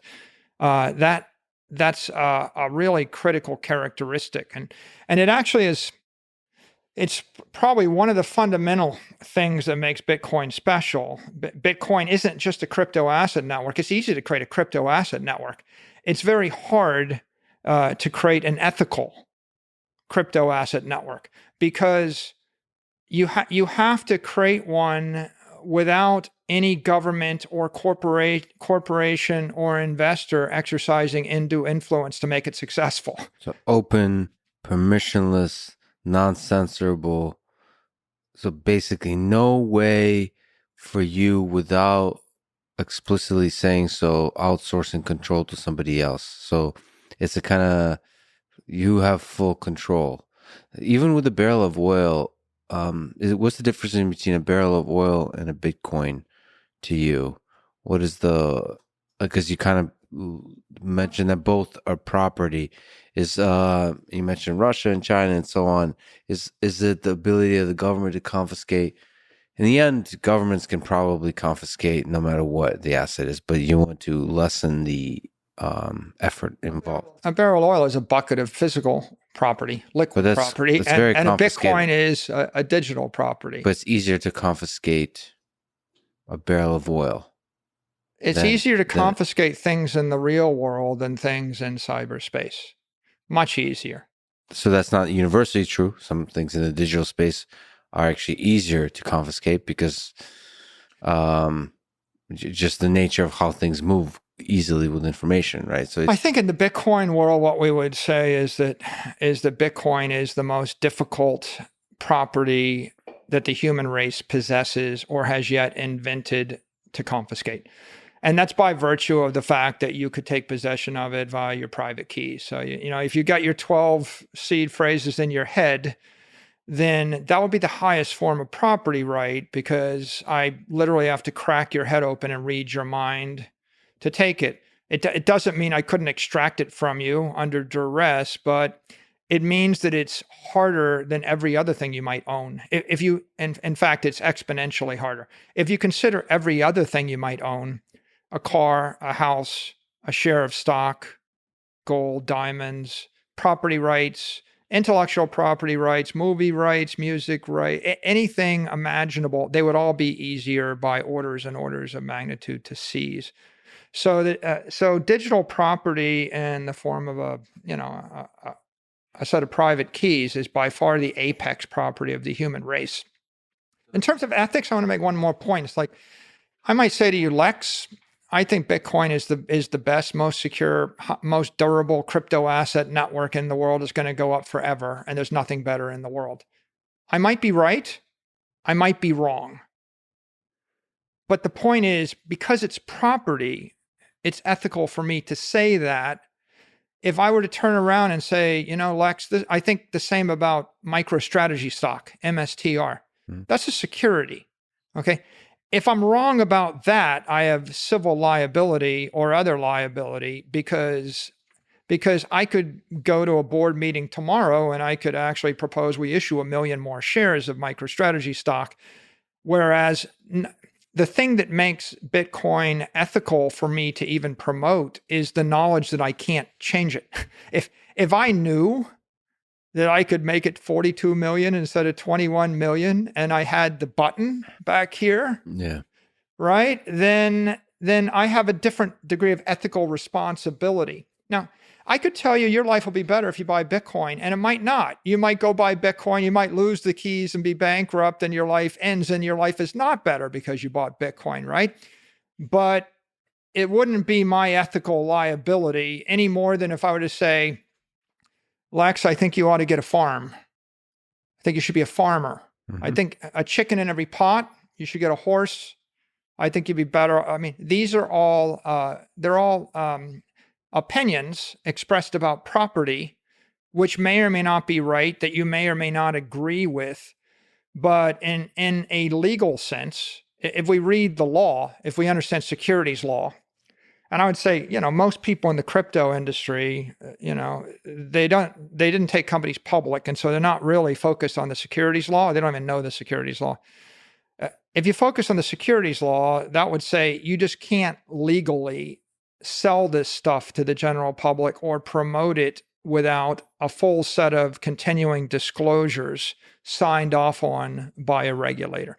So there's a fairly bright line there with regard to securities, but when you get to the secondary issue, it's how do you actually build a world based on digital property if public figures can't embrace it or endorse it. You see, so you're not going to build a better world based upon Twitter stock, if that's your idea of property, because Twitter stock is a security and Twitter stock is never going to be a non-sovereign bearer instrument in Russia, right? Or in China, right? It's not even legal in China, right? So it's not a global, permissionless, open thing. It will never be trusted by the rest of the world. And legally, it's impractical, but would you really want to put $100 trillion worth of economic value on Twitter stock if there's a board of directors and a CEO that could just get up and take half of it tomorrow? Mm-hmm. The answer is no. So if you want to build a better world based on digital energy, you need to start with constructing a digital property. And I'm using property here in open, permissionless, in the legal sense. Okay. But I would also go to the next step and say property is low frequency money. So if I give you $1 million and you want to hold it for a decade, you might go buy a house with it, right? And the house is low frequency money. You converted the $1 million of economic energy into a structure called a house. Maybe after a decade, you might convert it back into energy. You might sell the house for currency, and it'll be worth more or less depending upon the monetary climate. The frequency means what here? How quickly it changes state? How quickly does something vibrate? So if I transfer $10 from me to you for a drink, and then you turn around and you buy another, right? We're vibrating on a frequency of every few hours, right? The energy is changing hands. But it's not likely that you sell and buy houses every few hours, right? The frequency of a transaction in real estate is every 10 years, every 5 years. It's a much lower frequency transaction. And so when you think about what's going on here, you have extremely low frequency things, which we'll call property. Then you have mid frequency things, I'm going to call them money or currency. And then you have high frequency, and that's energy. Mm-hmm. And that's why I use the illustration of you got the building, you got the light, and you got the sound, and they're all just energy moving at different frequencies. Now, Bitcoin is magical, and it is truly the innovation. It's like a singularity because it represents the first time in the history of the human race that we managed to create a digital property, properly understood. It's easy to create something digital, right? Every coupon and every skin on Fortnite and Roblox and Apple TV credits and all these things, they're all digital something, but they're securities, right? Shares of stock are securities. Whenever anybody transfers, when you transfer money on PayPal or Apple Pay, you're transferring in essence a security or an IOU. Mm-hmm. And so transferring a bearer instrument with final settlement in the internet domain or in cyberspace, that's a critical thing. And anybody in the crypto world can do that. All the cryptos can do that. But what they can't do, what 99% of them fail to do, is be property. They're securities. Right? Well, there's a line there I'd like to explore a little further. For example, what about when you, like Coinbase or something like that, when there's an exchange that you buy Bitcoin in, you start to move away from this kind of some of the aspects that you said makes up a property, which is this non-censorable and permissionless and open. So in order to achieve the convenience, the effectiveness of the transfer of energy, you have to leverage some of these other places that remove the aspects of property. So I mean, maybe you can comment on that. Let me give you a good model for that. If you think about the layer one of Bitcoin, the layer one is the property settlement layer, and we're we're going to do 350,000 transactions or less a day. 100 million transactions a year is the bandwidth on the layer one. And it would be an ideal layer one to move $1 billion from point A to point B with massive security. The role of the layer one is two things. One thing is I want to move a large sum of money through space with security. I can move any amount of Bitcoin in a matter of minutes for dollars on layer one. The second important feature of the layer one is I need the money to last forever, right? I need the money indestructible, immortal. So the bigger trick is not to move $1 billion from here to Tokyo. The big trick is to move $1 billion from here to the year 2140. And that's what we want to solve with layer one. And the best real metaphor in New York City would be the granite or the schist. What you want is a city block of bedrock. And how long has it been there? Like millions of years it's been there. And how fast do you want it to move? You don't. In fact, the single thing that's most important is that it not deflect. If it deflects a foot in 100 years, it's too much. If it deflects an inch in 100 years, you might not want that. So the layer one of Bitcoin is a foundation upon which you put weight. How much weight can you put on it? You put 1 trillion, 10 trillion, 100 trillion, a quadrillion. How much weight's on the bedrock in Manhattan, right? Think about 100-story buildings. So the real key there is the foundational asset needs to be there at all. So the fact that you can create $100 trillion layer one that would stand for 100 years, that is the revolutionary breakthrough first time. And the fact that it's ethical, right? It's ethical and it's common property, global, permissionless. Extremely unlikely that would happen. People tried 50 times before and they all failed. They tried 15,000 times after, and they've all generally failed. 98% have failed, and a couple have been less successful. But for the most part, that's an extraordinary thing. Now, just really quickly pause just to define some terms. For people don't know, layer one is that Michael's referring to is in general what people know of as the Bitcoin technology originally defined, which is the blockchain. There's a consensus mechanism of proof of work, low number of transactions, but you can move a very large amount of money. The reason he's using the term layer one is now that there's a lot of ideas of layer two technologies that built on top of this bedrock that allow you to move a much larger number of transactions,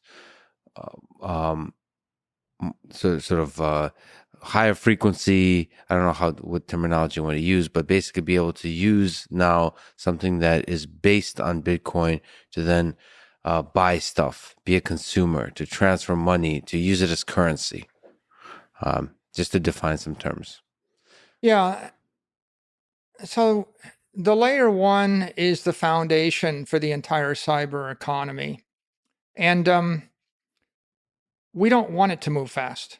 What we want is immortality, immortal, incorruptible, indestructible, right? That's what you want, integrity from the layer one. Now there's layer two and layer three, and layer two I would define as an open, permissionless, non-custodial protocol that uses the underlying layer one token as its gas fee. So what's custodial mean, and how does the different markets, is Lightning Network? So Lightning Network would be an example of a layer two, non-custodial. So the Lightning Network will sit on top of layer one. It'll sit on top of Bitcoin, and it solves what you want to do is solve the problem of, it's well and fine. I don't want to move $1 billion every day. What I want to move is $5 1 billion times a day. So if I want to move $5 1 billion times a day, I don't really need to put the entire $1 trillion of assets at risk every time I move $5. All I really need to do is put $100,000 in a channel or $1 million in a channel, And then I do 10 million transactions where I have $1 million at risk. And of course, it's kind of simple. If I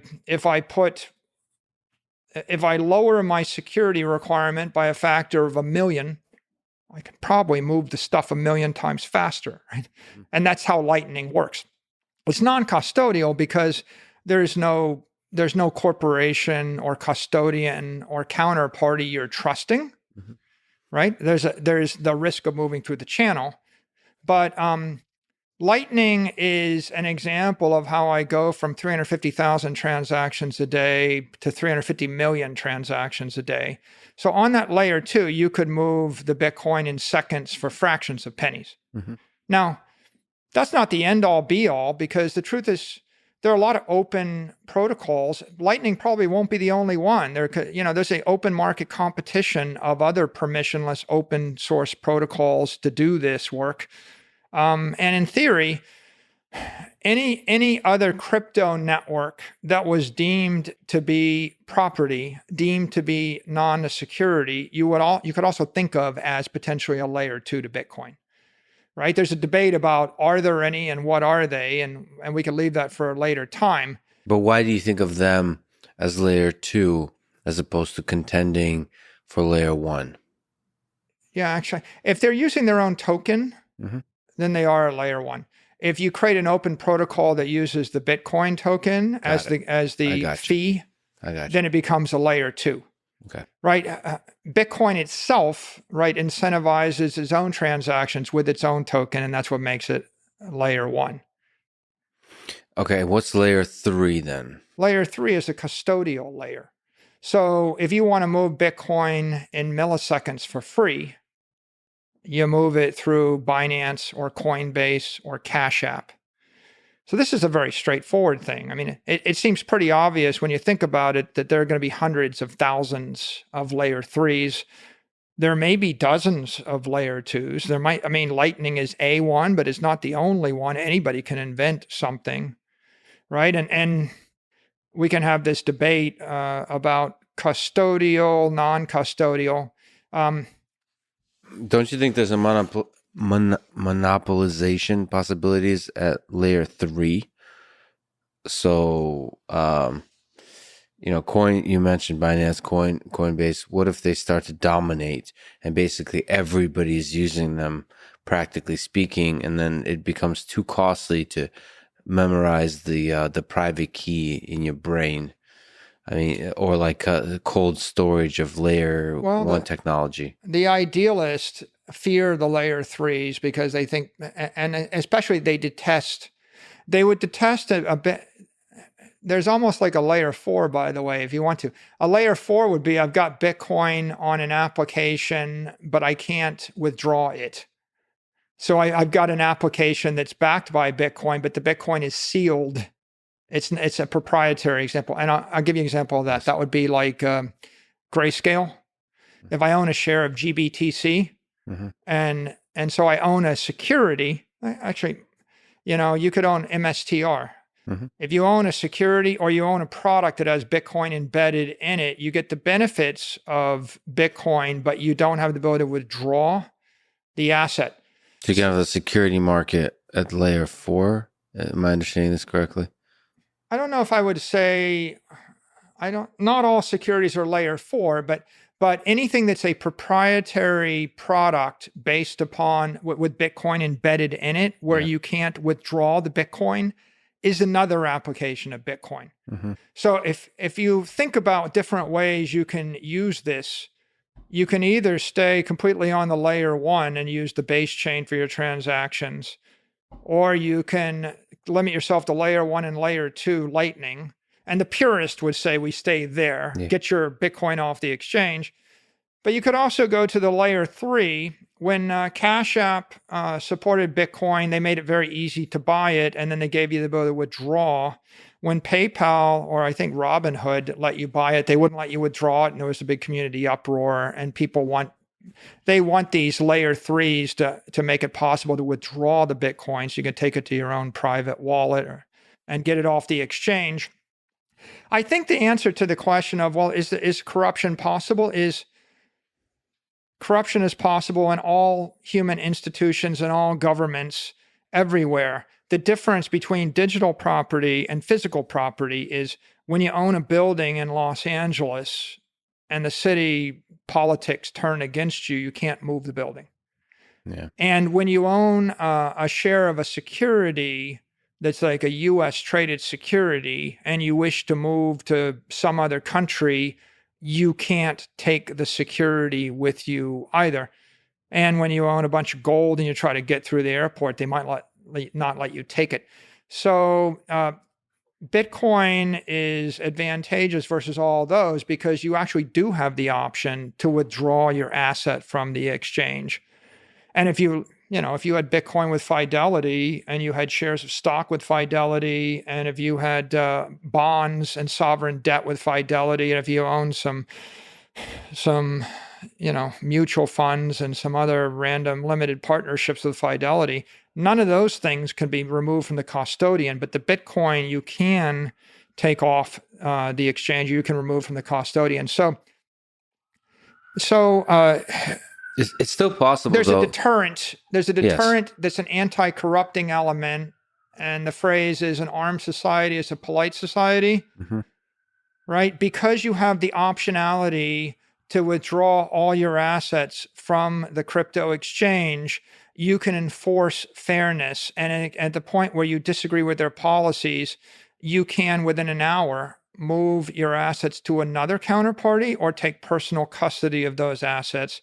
And you don't have that option with most other forms of property. Maybe you don't have as much optionality with any other form of property on Earth. And so what makes digital property distinct is the fact that it has the most optionality for custody.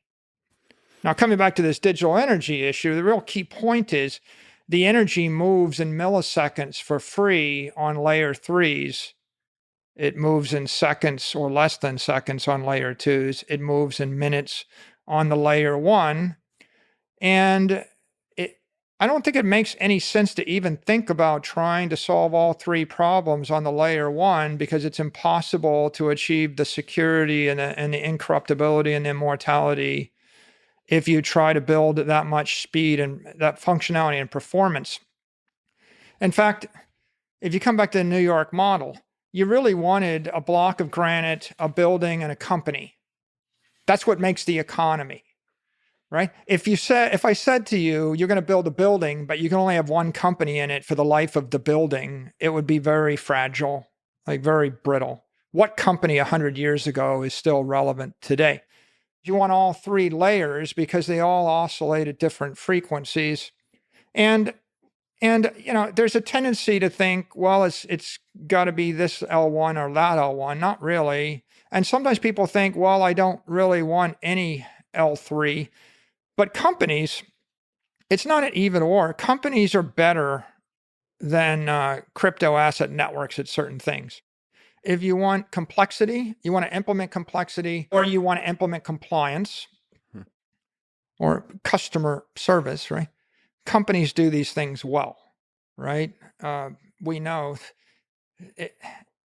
you couldn't decentralize Apple or Netflix or even YouTube. The performance wouldn't be there and the subtlety wouldn't be there. And you can't really legally decentralize certain forms of banking and insurance because they would become illegal in the political jurisdiction they're in. So unless you're a crypto anarchist and you believe in no companies and no nation states, right?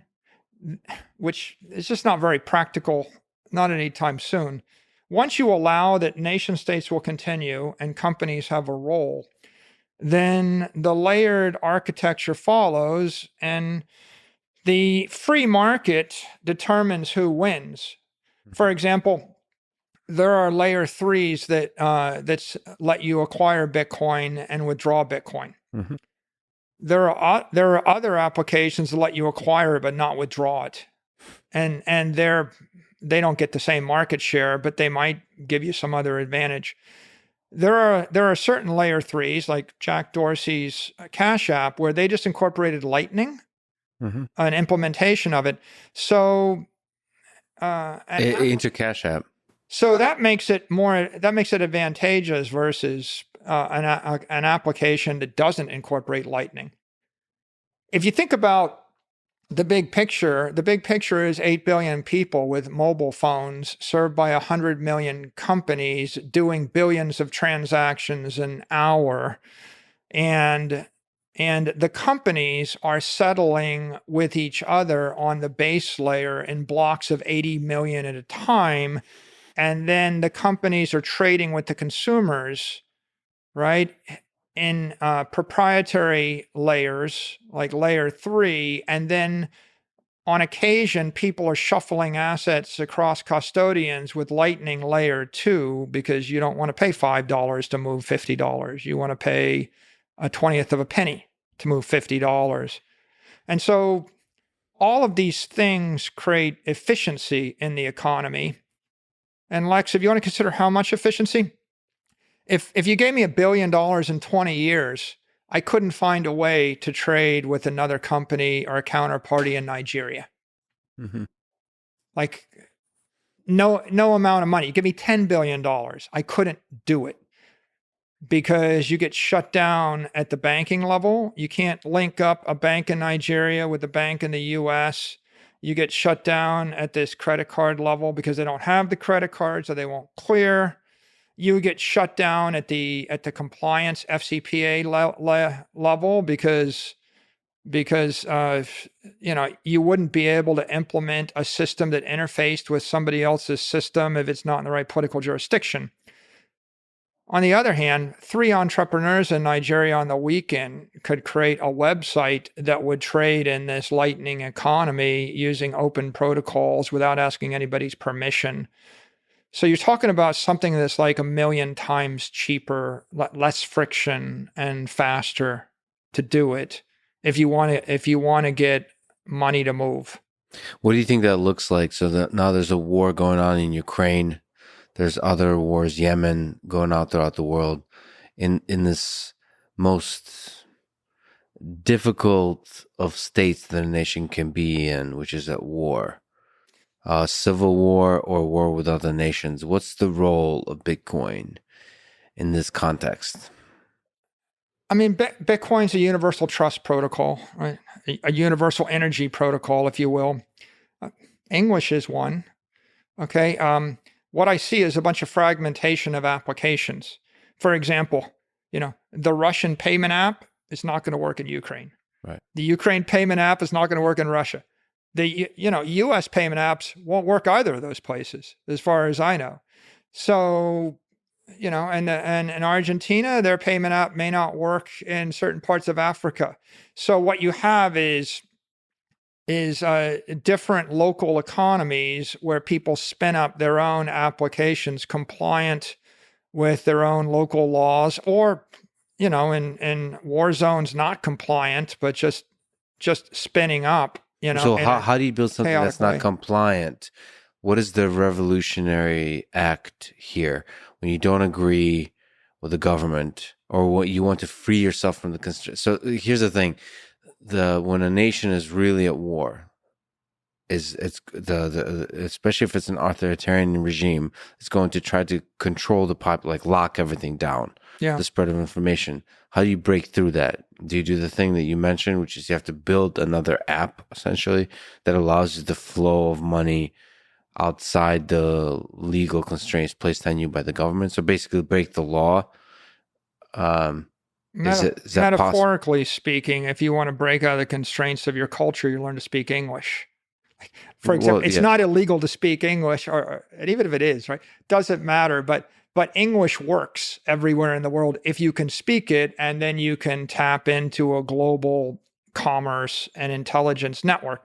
So Bitcoin is a language, so you learn to speak Bitcoin or you learn to speak Lightning, and then you tap into that network in whatever manner you can. But the problem is it's still very difficult to move Bitcoin around in Russia and Ukraine now during war. And there was a sense to me that the cryptocurrency in general could be the savior for helping people. There's millions of refugees. They're moving all around. It's very difficult to move money around in that space to help people? I think we're very early. Like we're very embryonic here. If you look at Who's we? Sorry, and we as a human civilization, or we operating in the cryptocurrency space? I think the entire crypto economy is very embryonic, and the human race's adoption of it is embryonic. We're like 1-2% down that adoption curve. If you take Lightning, for example, the first real commercial applications of Lightning are just in the last 12 months.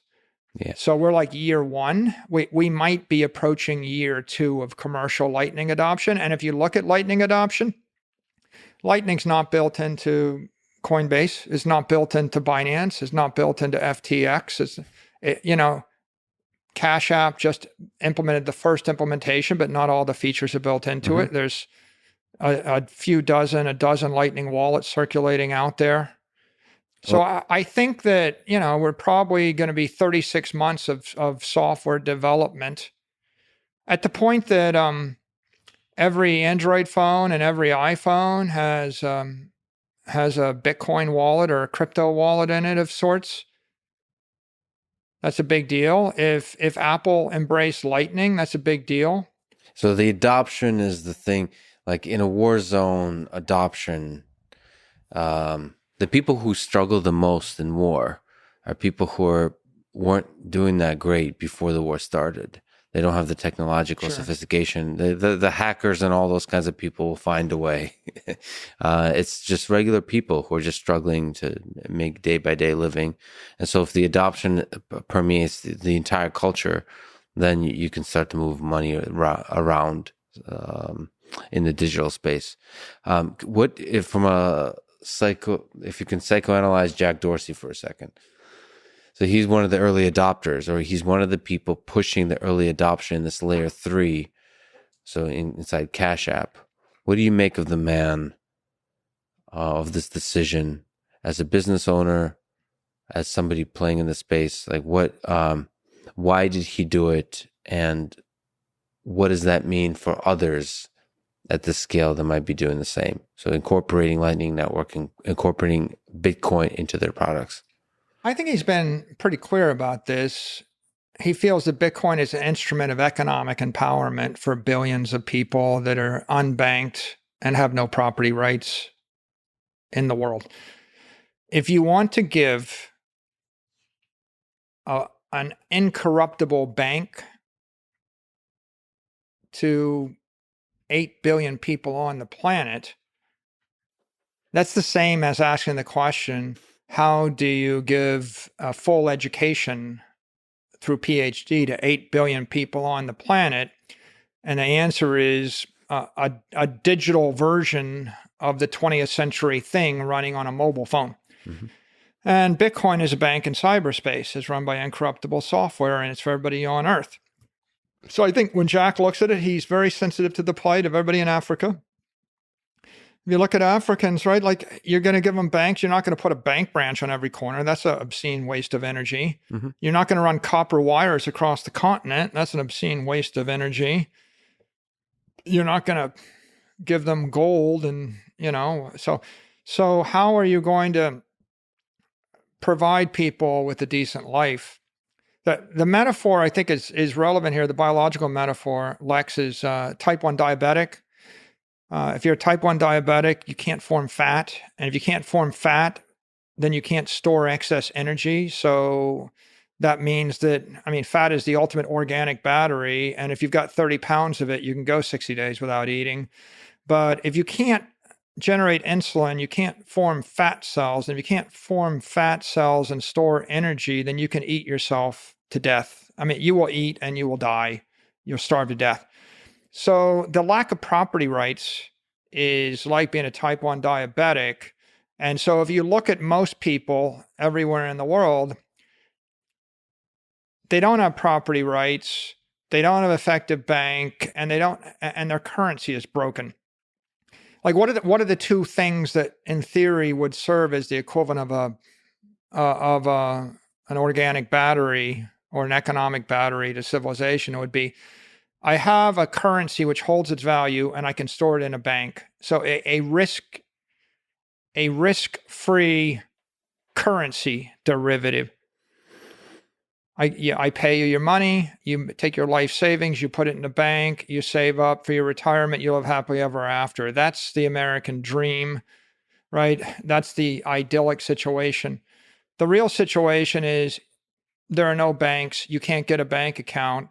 So I give you your pay in currency, and then I double the supply and I give it to my cousin, or I give it to whatever cause I want, or I use it to buy weapons. And then you find a loaf of bread costs triple next month is what it cost, and your life savings is worthless. And so in that environment, everybody's ripped back to Stone Age barter. Mm-hmm. And the problem with that, even Stone Age barter, is you're going to carry your life savings on your back. And what happens when the guy with a machine gun points it at your head and just takes your life savings? So I think from Jack's point of view, he thinks that life is, this is maybe too strong, but these are my words, life is hopeless for a lot of people, and Bitcoin is hope, right? Because it gives everyone an engineered monetary asset that's a bearer instrument, and it gives them a bank on their mobile phone, and they don't have to trust their government or another counterparty with their life force. Mm-hmm. So there's a secondary thing I think he's interested in, which is the first thing is the human rights issue. And the second thing would be the friction to trade cross borders is so great, right? Yeah. Like, you like AI. Mm-hmm. So I'll give you a beautiful notion. Maybe one day there'll be an artificially intelligent creature in cyberspace that is self-sufficient and rich. Like it would have sovereignty. You mean? Can a robot own money or property? How about, can a Tesla car? Can I actually put enough money in a car for it to drive itself and maintain itself forever? Or can I create an artificially intelligent creature in cyberspace that is endowed mm-hmm. such that it would live 1,000 years and continue to do its job, right? Mm-hmm. We have a word for that in the real world. It's institution. Harvard, mm-hmm. Cambridge, Stanford, right? There are institutions with endowments that go on in perpetuity. But what if I wanted to perpetuate a software program? And with something like digital property, with Bitcoin and Lightning, you could do it. And on the other hand, with banks and credit cards, you couldn't, right? Mm-hmm. You couldn't ever. So you can create things that are beautiful and lasting. And what's the difference in speed? Well, so I can either trade with everybody in the world at the speed of light, friction-free, in 24 hours writing a Python script, or I can spend $100 billion to trade with a few million people in the world after it takes them 6 months of application. The impedance is like a 10 million to 1 difference, mm-hmm. right? And the metaphors are literally like launching something in orbit versus almost orbit, or vacuum sealing something. Does it last forever, and does it orbit forever, or does it go up and come down and burn up? Right. And I think Jack is interested in, putting freedom in orbit. Right. I mean, putting freedom in orbit. And he said it many times. He said, this is the internet needs a native currency. Yeah. Right. And no political construct or security can be a native currency. You need a property, and you need a property that can be moved 1 million times a second. Can you oscillate it at 10 kilohertz or 100 kilohertz? And the answer is only if it's a pure digital construct, mm-hmm. permissionless and open.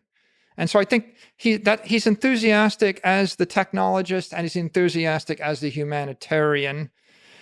And what he's doing is to support both those areas. He's supporting the Bitcoin and the Lightning protocol by building them into his products, but he's also building the applications which you need at the Cash App level in order to commercialize and deliver the functionality and the compliance necessary. And they're related. And I should also say he's just a fascinating person. For a random reason that I couldn't even explain if I tried, I met him a few days ago and gave him a great big hug in the middle of nowhere. There was no explanation. He just appeared. That's a fascinating human. His relationship with art, with the world, with human suffering, with technology is fascinating. I don't know what his path looks like, but it's interesting that people like that exist. And in part, I'm saddened that he no longer is involved with Twitter directly as its CEO, because I was hoping something inside Twitter would also integrate some of these ideas of what you're calling digital energy, to see how social networks, something I'm really interested in and passionate about, could be transformed. Let me ask you, just for educational purposes, what's the can you please explain to me what Web3 and the beef between Jack and Mark Andreessen is exactly? Did you see what happened? Sorry to have you analyze Twitter like it's Shakespeare, but can you please explain to me why there was any drama over this topic? First of all, Web3 is a term that's used to refer to, the part of the economy that's token finance. So if I'm launching an application and my idea is to create a token along with the application and issue the token to the community so as to finance the application and build support for it, I think that that's the most common interpretation of Web3. There are other interpretations too, and right. So I'm just going to refer to that one. And I think the beef, in a nutshell, not articulated, but I'll articulate it, is whether or not you should focus all your energy creating applications on top of an ethical digital property like Bitcoin, or whether you should attempt to create a competitor to it, which generally would be deemed as a security by the Bitcoin community. So I'm going to put on my Bitcoin hat here. Yeah. Right? All the tokens that are if it's driven by a venture capitalist, well, it's a security. If there's a CEO and a CTO, it's a security. If it's all these projects, they're companies. Foundations are companies, right? If you call them a project or a foundation, it doesn't make it not a security. They're all, in essence, collections of individuals that are issuing equity in the form of a token. And if there's a pre-mine, an IPO, an ICO, a foundation, or any kind of protocol where there's a group of engineers that have influence over it, then to a securities lawyer or to most Bitcoiners, and definitely to anybody that's steeped in securities law, you look at it and say, well, that passes the Howey test. It looks like a security. It should be sold to the public pursuant to, disclosures and regulations. And you're just ducking the IPO process, right? And so now we get back to the ethical issue. Well, the ethical issue is, if you're trading it as a commodity and representing it as a commodity, while truthfully it's a security, then it's a violation of ethics rules and it's probably illegal. Well, you keep leaning on this. Let me push back on that part. Yeah. Maybe you can educate me. But you keep leaning on this line of securities law as if it, with all due respect to lawyers, as if that line somehow defines what is and isn't ethical. I think there's a lot of correlation, as you've discussed, but I'd like to leave the line aside. If the law calls something as a security, it doesn't mean, in my eyes, that it is unethical. I mean, there could be some technicalities, and lawyers and people play games with this kind of stuff all the time. But I take your bigger point that if there's a CEO, if there's a project lead, that's fundamentally, that to you is fundamentally different than the structure of Bitcoin. It's not that creating securities is unethical. I created a security. I took a company public, right? That's not the unethical part. It's completely ethical to create securities. Block is a security. All companies are securities. the unethical part is to represent it as property when it's a security, and to promote it or trade it as such. This whole promotion, that's also a technical thing, because you're like what counts as not as promotion is a legal thing, and you get in trouble for all these things. But that's the game that lawyers play. There's an ethical thing here, which is like, what's the right to promote and not. To me, propaganda is unethical, but it's usually not illegal. If you roll the clock back 20 years, right? All the boiler room pump and dump schemes were all about someone pitching a penny stock, Sure. Selling swampland in Florida. And if you roll the clock back forward 20 years and I create my own company and I represent it as the same thing and I don't make the disclosures, right? You're just one step removed from the boiler room scheme. Yeah. And that's what's distasteful about it. There are ways to sell securities to the public, but there are expectations. Maybe we could forget about whether the security laws are ethical or not, right? I will leave that alone. We'll just start with the biblical definition of ethics. Yes. Don't lie, cheat, or steal. So if I'm going to sell something to you, I need to fully disclose what I'm selling to you, right? And that's a matter of great debate right now. And so I think that that's part of the debate. But the other part of the debate is whether or not we need more than one token. Like, we need at least one, right? Yes. We need at least one digital property. One is better than because zero. zero means there is no digital economy. Yes. And by the way, the conventional view of maximalists is they think there's only one and everything else isn't.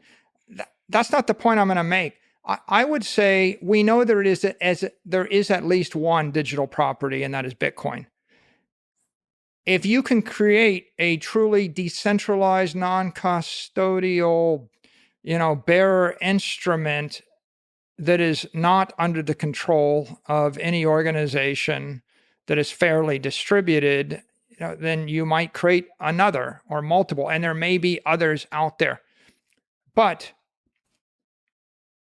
I think that the frustration of a lot of people in the Bitcoin community, and I share this with Jack, is we could create $100 trillion of value in the real world simply by building applications on top of Bitcoin as a foundation.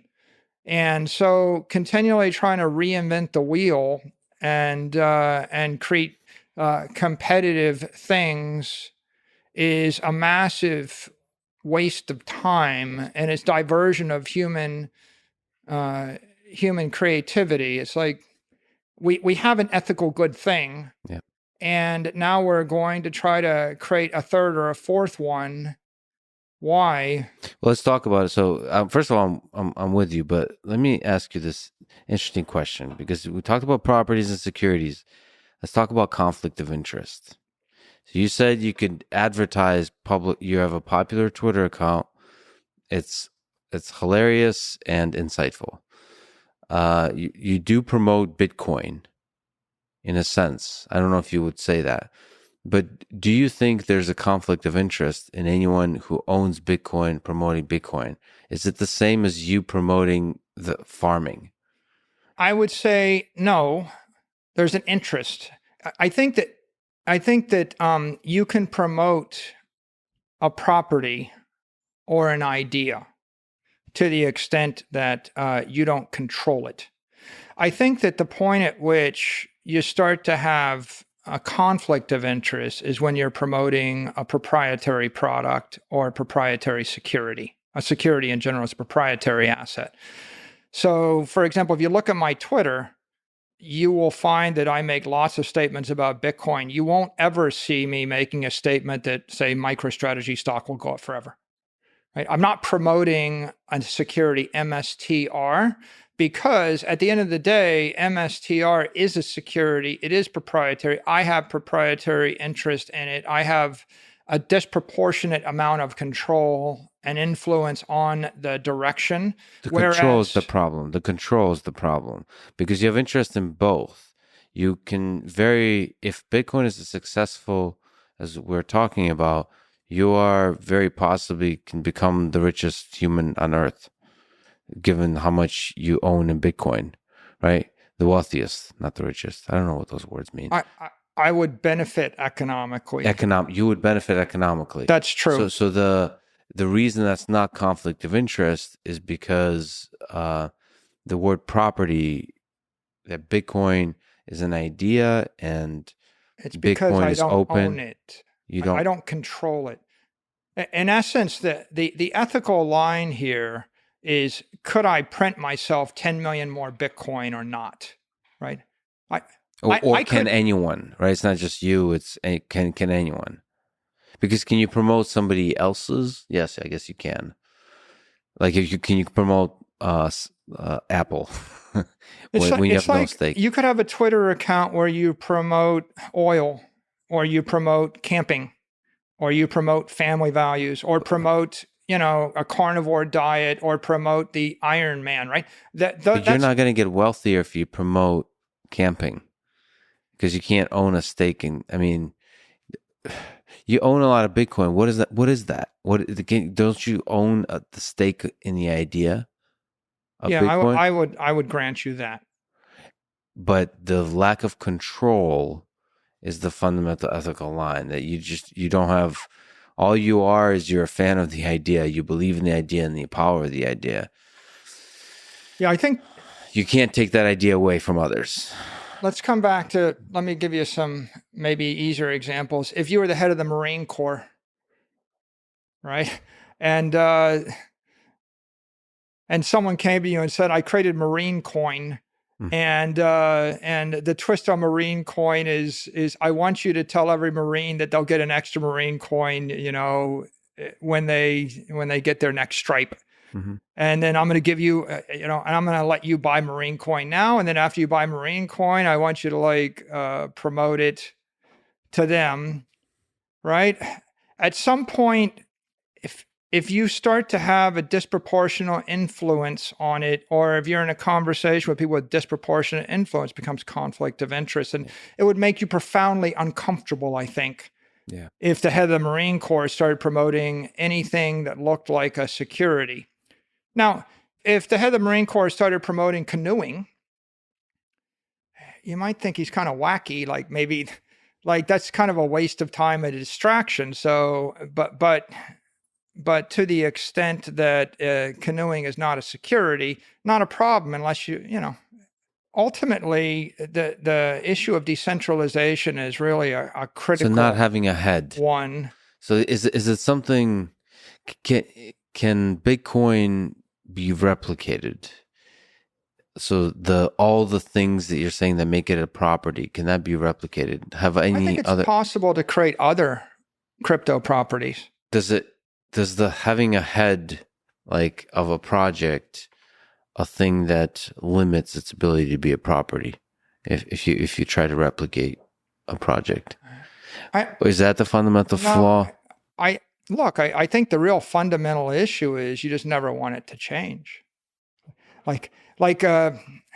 If you really want something decentralized, you want a genetic template that substantially is not going to change for 1,000 years. So I think Satoshi said it at one point. He said the nature of the software is such that by version 0.1, its genetic code was set. If there was any development team that's continually changing it, on a routine basis, it becomes harder and harder to maintain its decentralization, because now there's the issue of who's influencing the changes. Yeah. So what you really want is a very, very simple idea, right? The simplest idea. I'm just going to keep track of who owns 21 million parts of energy.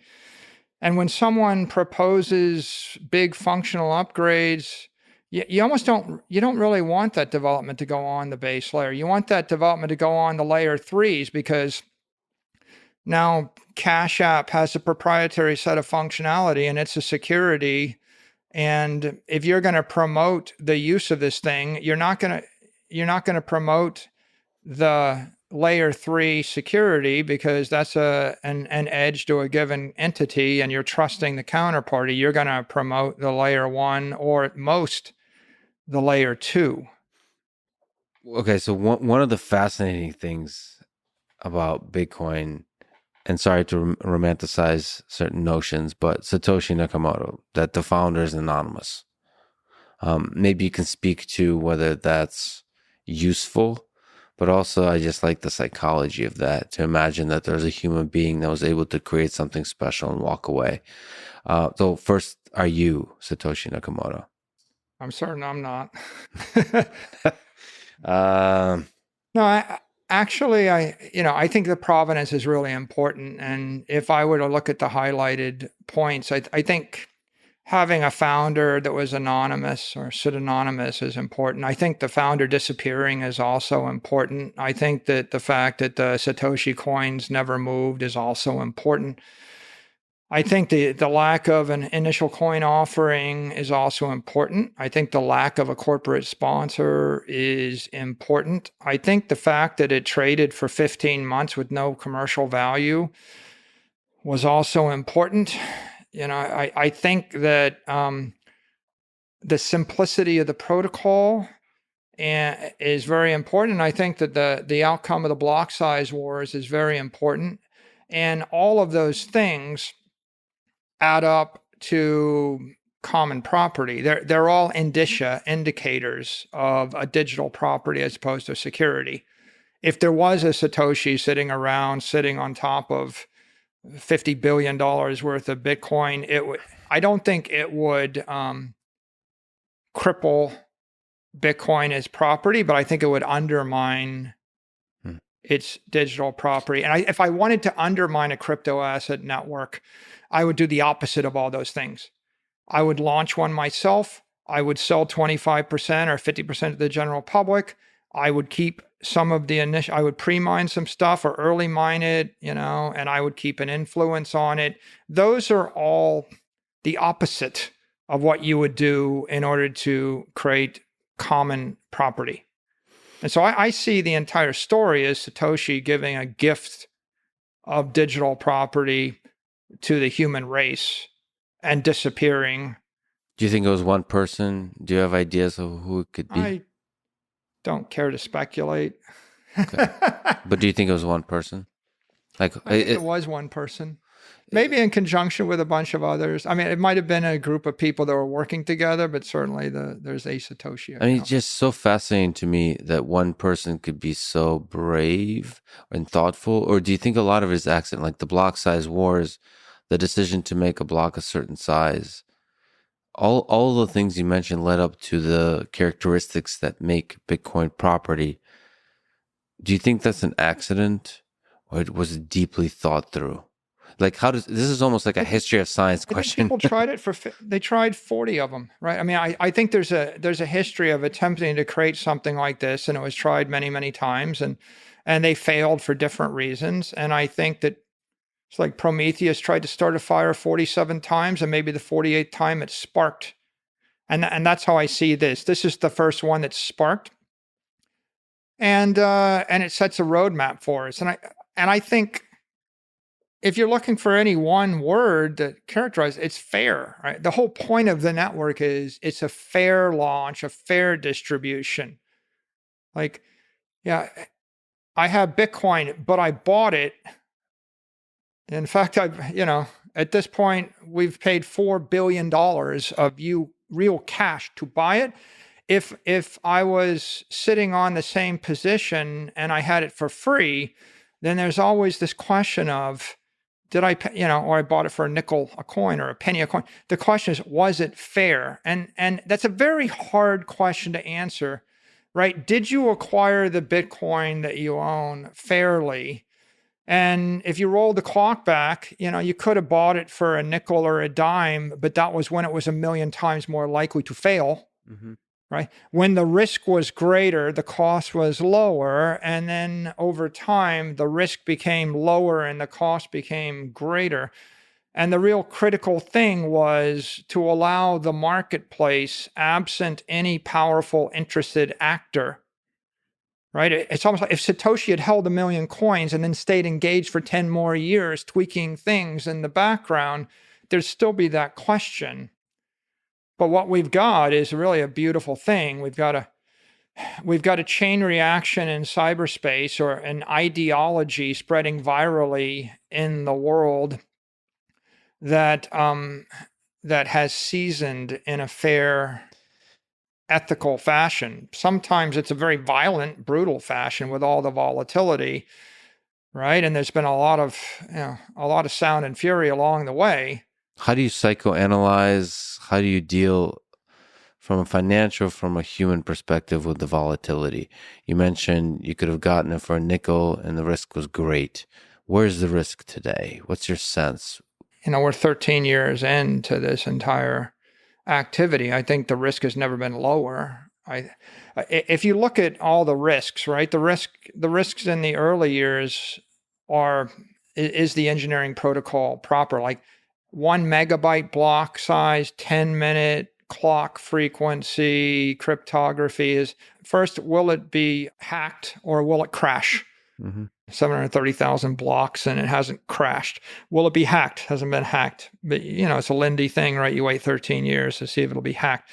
But on the other hand, with $1 billion, it's not as interesting a target as it is with 100 billion. And when it gets to be worth $1 trillion, then it's a bigger target. So the risk has been bleeding off over time as the network monetized. I think the second question is, will it be banned? You couldn't know. It literally could have been banned at any time, many times early on. In fact, in 2013, I tweeted on the subject. I thought it would be banned. I made a very infamous tweet. I thought it was going to be banned. In 2014, the IRS designated it as property and gave it property tax treatment. Okay, so they could have given it a tax treatment where you had to pay tax on the unrealized capital gains every year, and it probably would have crushed it to death, right? So it could have been in any number of places banned by a government, but in fact it was legitimized as property. And then the question is, would it be hacked or would it be copied? Will it be something better than that? And it was copied 15,000 times. And you know the story of all those. And they either diverged to be something totally different and not comparable, or someone trying to copy a non-sovereign bearer instrument store of value found that their networks crashed to be 1% of what Bitcoin is. So now we're sitting at a point where all those risks are out of the way. I would say that year one of institutional adoption is it started August 2020. That's when MicroStrategy bought $250 million worth of Bitcoin, and we put that out on the wire. We were the first publicly traded company to actually buy Bitcoin. I don't think you could have found a $5 million purchase from a public company before we did that. So that was kind of like a gun going off. And then in the next 12 months, Tesla bought Bitcoin, Square bought Bitcoin. And I'd say now we're in year two of institutional adoption. And there are about 24, should be 24 publicly traded Bitcoin miners by the end of this quarter. So you're looking at 36 publicly traded companies, and you've got 50, at least in the range of $50 billion on the balance of Bitcoin on the balance sheet of publicly traded companies, and hundreds of billions of dollars of market cap of Bitcoin exposed companies. So I would say the asset, decade one was entrepreneurial, experimental. Decade two is a rotation from entrepreneurs to institutions, and it's becoming institutionalized. So maybe decade one, you go from 0 to $1 trillion, and in decade two, you go from 1 trillion to 100 trillion. What about governments? Government adoption, you said institutional adoption. Are governments important in this? Maybe making it, some governments incorporating it into as a currency, into their banks, all that kind of stuff. Is that important? And if it is, when will it happen? It's not essential for the success of the asset class, but I think it's inevitable in various degrees over time. But the most likely thing to happen next is large acquisitions by institutional investors of Bitcoin as a digital gold, where they're just swapping out gold for digital gold and thinking of it like that. And the government entities most likely to be involved with that would be sovereign wealth funds. If you look at all the sovereign wealth funds that are holding big tech stock, equities, the Swiss, the Norwegians, the Middle Easterners, if you can hold big tech, then holding digital gold would be, not far removed from that. That's a non-controversial adoption. I think there are opportunities for governments that are much more profound, right? If a government started to adopt Bitcoin as a treasury reserve asset, that's much bigger than just an asset investment. That's 100x bigger.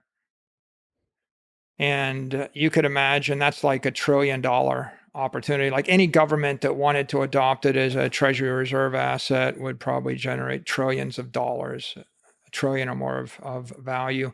And then, the thing that people think about is, well, will oil ever be priced in Bitcoin or any other export commodity?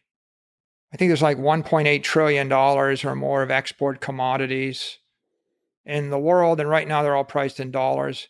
I think that this is a colorful thing, but it's not really that relevant. Like you could sell all that stuff in dollars. The relevant decision that any institution makes, whether they're a nonprofit, a university, a corporation, or a government, is what's your treasury reserve asset?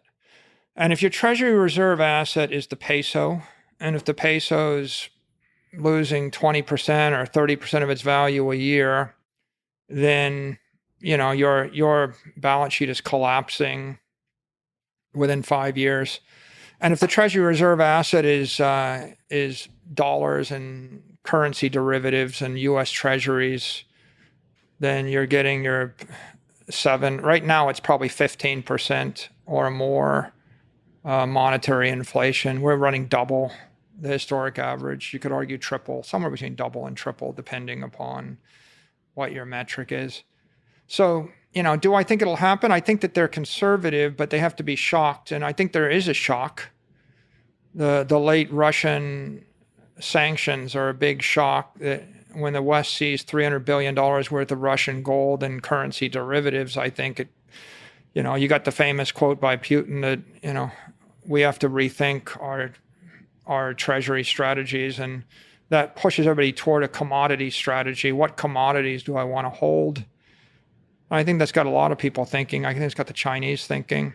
Everybody wants to be the reserve currency, right? So if I buy $50 billion worth of dollars every year, then I buy 500 billion over a decade, and I probably pay $250 billion of inflation cost on the backs of my citizens in a decade.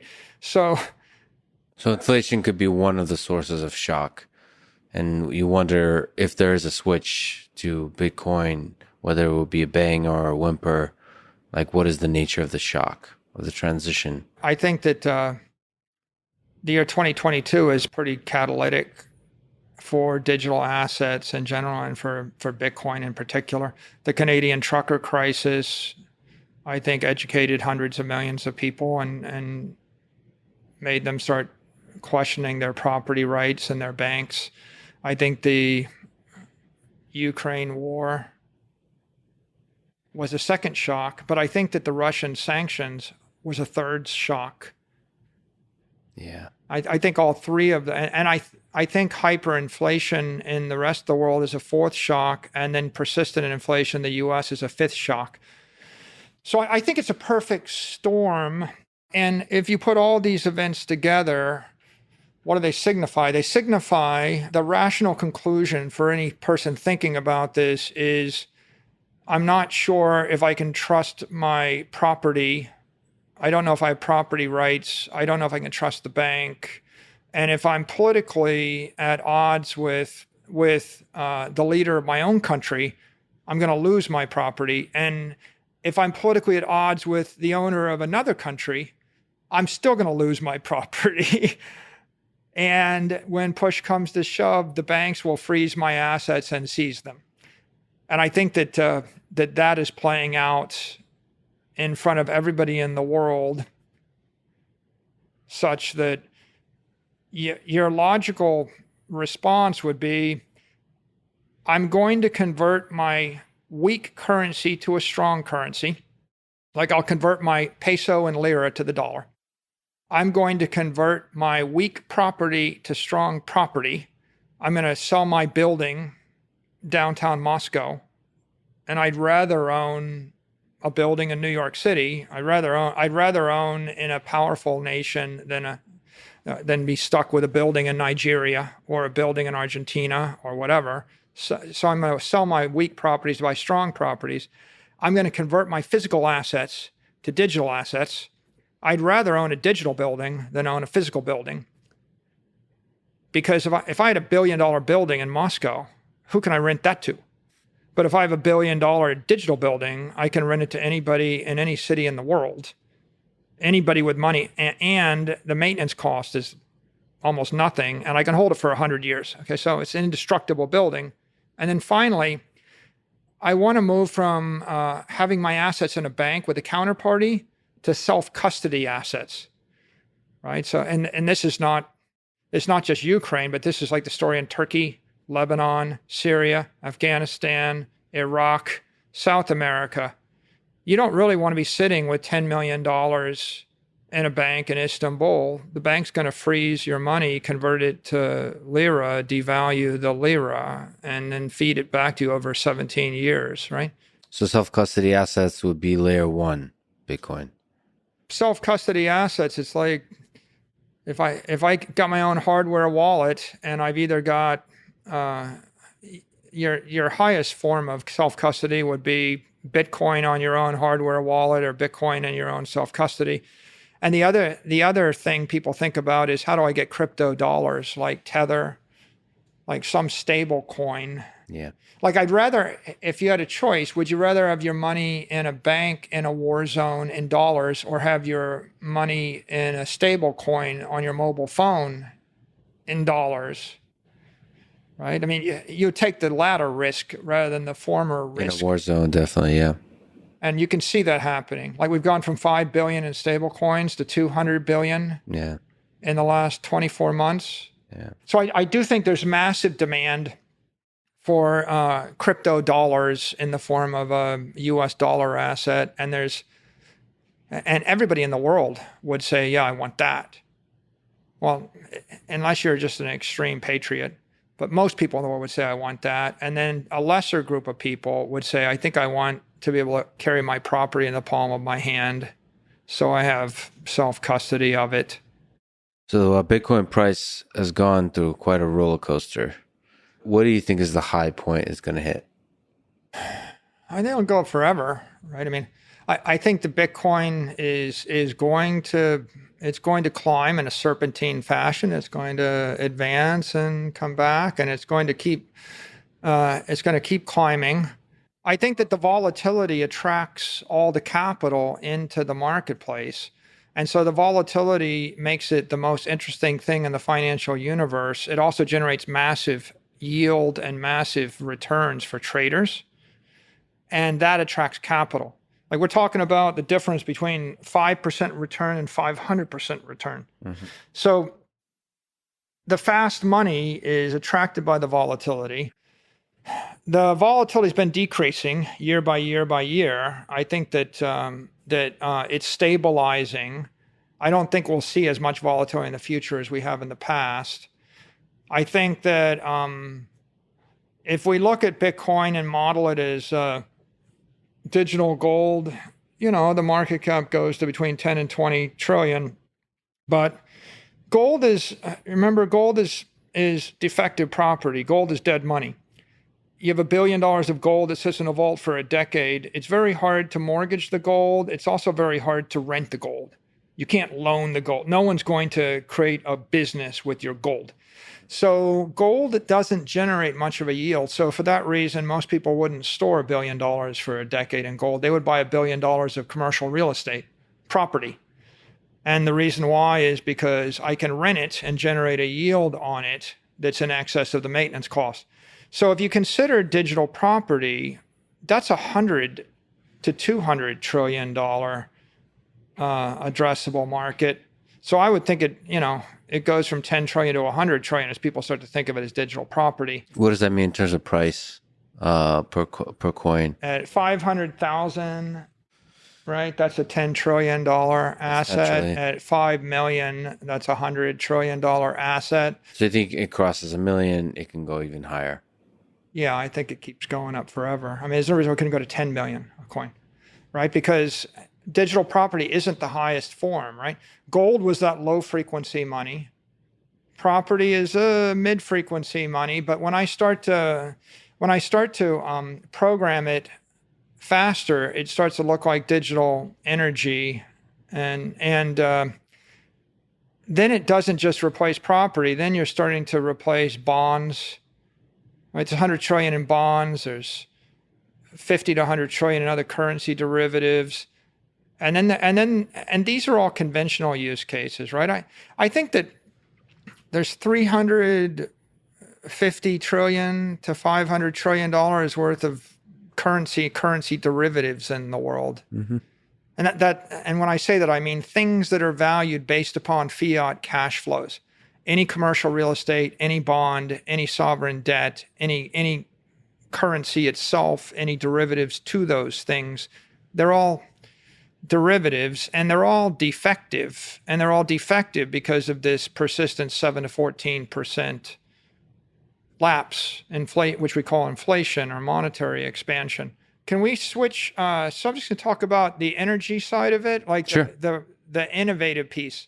Yeah. Let's just start with this idea that I've got a hotel worth $1 billion with 1,000 rooms. Mm-hmm. When it becomes a dematerialized hotel. I love that word so much, by the way, dematerialized hotel. We're across from the Fontainebleau here. Imagine the Fontainebleau is dematerialized. Yeah. The problem with the physical hotel is I got to hire real people moving subject to the speed of sound and physics laws and Newton's laws, and I can rent it to people in Miami Beach. Mm-hmm. But if it was a digital hotel, I could rent the room to people in Paris, London, and New York every night, and I can run it with robots. And as soon as I do that, I can rent it by the room hour, and I can rent it by the room minute. And so I start to chop my hotel up into 100,000 room hours that I sell to the highest bidder anywhere in the world. And you can see all of a sudden the yield, the rent, and the income of the property is dramatically increased. I can also see the maintenance cost of the property falls. I get on Moore's law, and I'm operating in cyberspace. So I got rid of Newton's laws. I got rid of all the friction and all those problems. I tapped into the benefits of cyberspace. I created a global property. I started monetizing it at different frequencies. And of course, now I can mortgage it to anybody in the world, right? I mean, you're not going to be able to get a mortgage on a Turkish building from someone, in South Africa. You have to find someone that's local to the culture you're in. So when you start to move from analog property to digital property, it's not just a little bit better, it's a lot better. And what I just described, Lex, is like the DeFi vision, right? It's the beauty of DeFi, flash loans, money moving at high velocity. At some point, if the hotel is dematerialized, then what's the difference between renting a hotel room and loaning a block of stock, right? I'm just finding the highest, best use of the thing. It feels like the magic really emerges, though, when you build a market of layer 2 and layer 3 technologies on top of that. So like, maybe you can correct me if I'm wrong, but for all these hotels and all these kinds of ideas, it's always touching humans at some point. And the consumers or humans, business owners, and so on. And so you have to create interface. You have to create services that make all of that super efficient, super fun to use, pleasant, effective, all those kinds of things. And so you have to build a whole economy on top of that. Yeah, and I happen to think that won't be done by the crypto industry at all. I think that'll be done by centralized applications. I think it'll be, the Citadels of the world, the high-speed traders of the world, the New Yorkers. I think it'll be Binance, FTX, and Coinbase as a layer 3 exchange that will give you the yield and will give you the loan and the best terms. Because ultimately, you have to jump these compliance hoops. It comes like BlockFi can give you yield, but they have to do it in a compliant way with the United States jurisdiction. So ultimately, those applications to use that digital property and either generate a loan, give you a loan on it, or give you yield on it, are going to come from companies. But the fundamental difference is, it could be companies anywhere in the world. So if a company in Singapore comes up with a better offering, right, then the capital is going to start to flow to Singapore. I can't send 10 city blocks of LA to Singapore to rent during a festival, but I can send 10 blocks of Bitcoin to Singapore. So you've got a truly global market that's functioning in this asset. And is there a second order asset? For example, maybe you're an American citizen and you own 10 Bitcoin, and someone in Singapore will generate 27% yield in the Bitcoin, but legally you can't send the money to them or the Bitcoin to them. It doesn't matter, because the fact that that exists means that someone in Hong Kong will borrow the 10 Bitcoin from somebody in New York, and then they will put on the trade in Singapore, and that will create a demand for Bitcoin, which will drive up the price of Bitcoin, which will result in an effective tax-free yield for the person in the US that's not even in the jurisdiction. So there's nothing that's going on in Singapore to drive up the price of your land in LA. But there is something going on everywhere in the world to drive up the price of property in cyberspace if there's only one digital Manhattan. And so there's a dynamic there which is profound because it's global. But now let's go to the next extreme. I'm still giving you a fairly conventional idea, which is, let's just loan the money fast on a global network, and let's just rent the hotel room fast in cyberspace. But now let's move to maybe a more innovative idea. The first generation of internet, brought a lot of productivity, but there's also just a lot of flaws in it. For example, Twitter is full of garbage. Instagram DMs are full of garbage. Your Twitter DMs are full of garbage. YouTube is full of scams. Every 15 minutes, there's a Michael Saylor Bitcoin giveaway spun up on YouTube. Yep. My Office 365 inbox is full of garbage. Millions of spam messages. I'm running 4 different email filters. My company spends $1 million a year to fight denial of service attacks and all sorts of other security things. There are denial of service attacks everywhere against everybody in cyberspace all the time. It's extreme. And we're all beset with hostility, right? You've been a victim of it in Twitter. You go on Twitter and people post stuff they would never say to your face. And then if you look, you find out that the account was created like 3 days ago, and it's not even a real person. Mm-hmm. So, we're beset with phishing attacks and scams and spam bots and garbage. And why? And the answer is because the first generation of internet was digital information, and there's no energy. There's no conservation of energy in cyberspace. The thing that makes the universe work is conservation of energy. Like, if I went to a hotel room, I'd have to post a credit card. And then if I smashed the place up, there'd be economic consequences. Maybe there'd be criminal consequences. There might be reputational consequences. A lamp might fall on me. But in the worst case, I can only smash up one hotel room.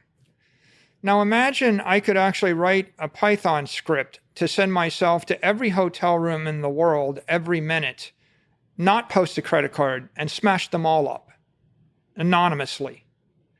Right?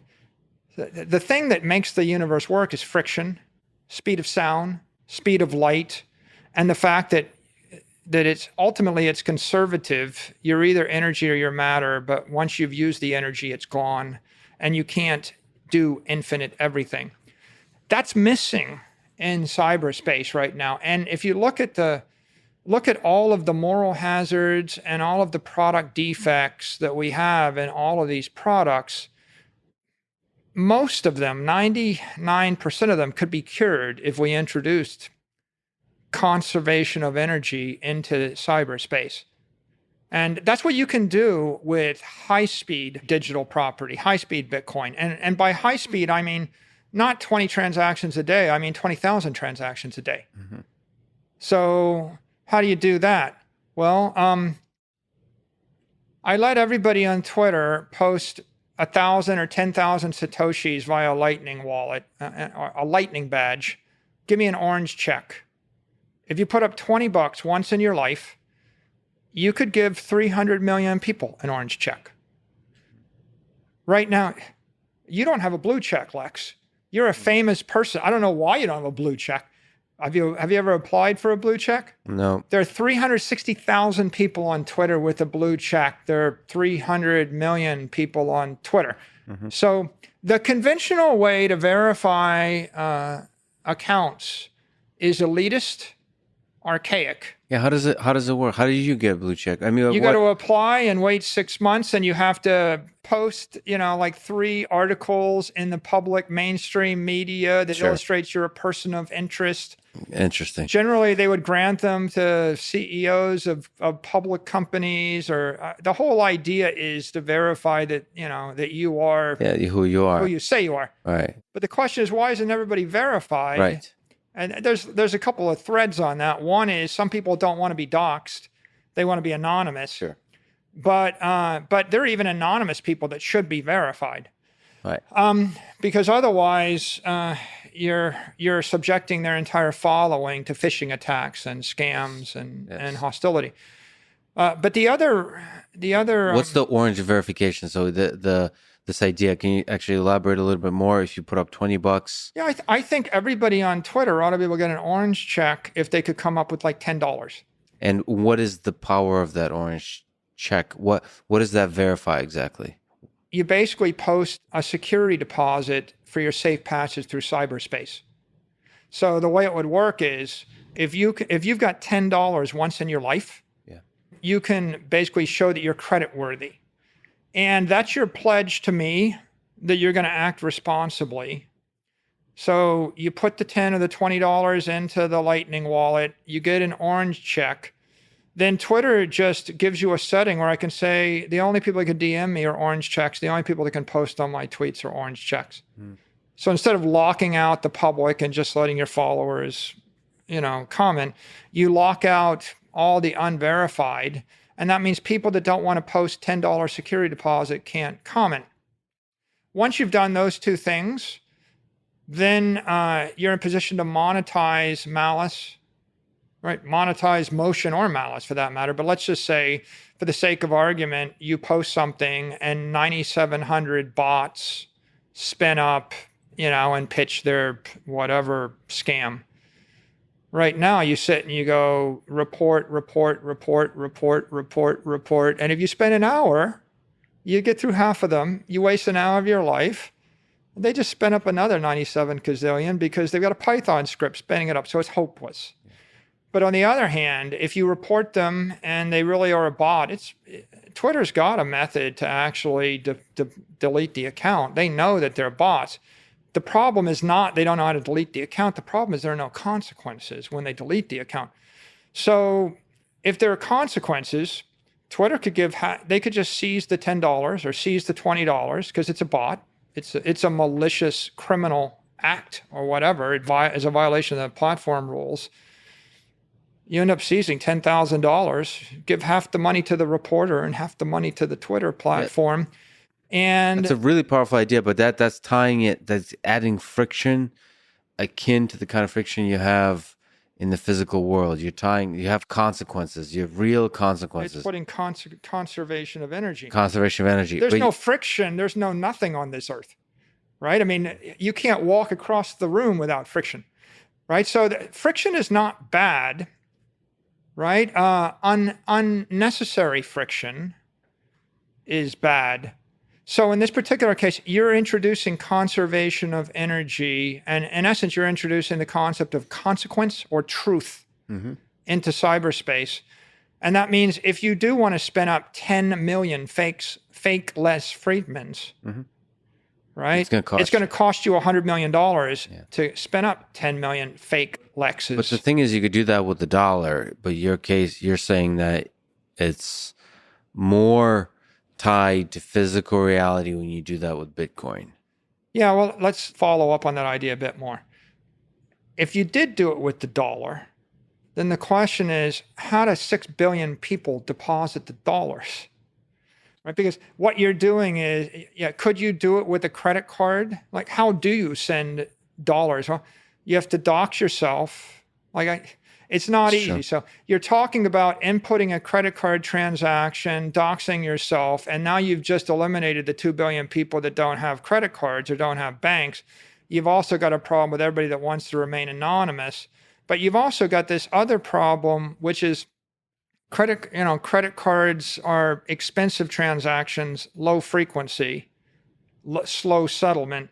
So do you really want to pay 2.5% every time you actually show a $20 deposit? And maybe you could do a kludgy version of this for a subset of people.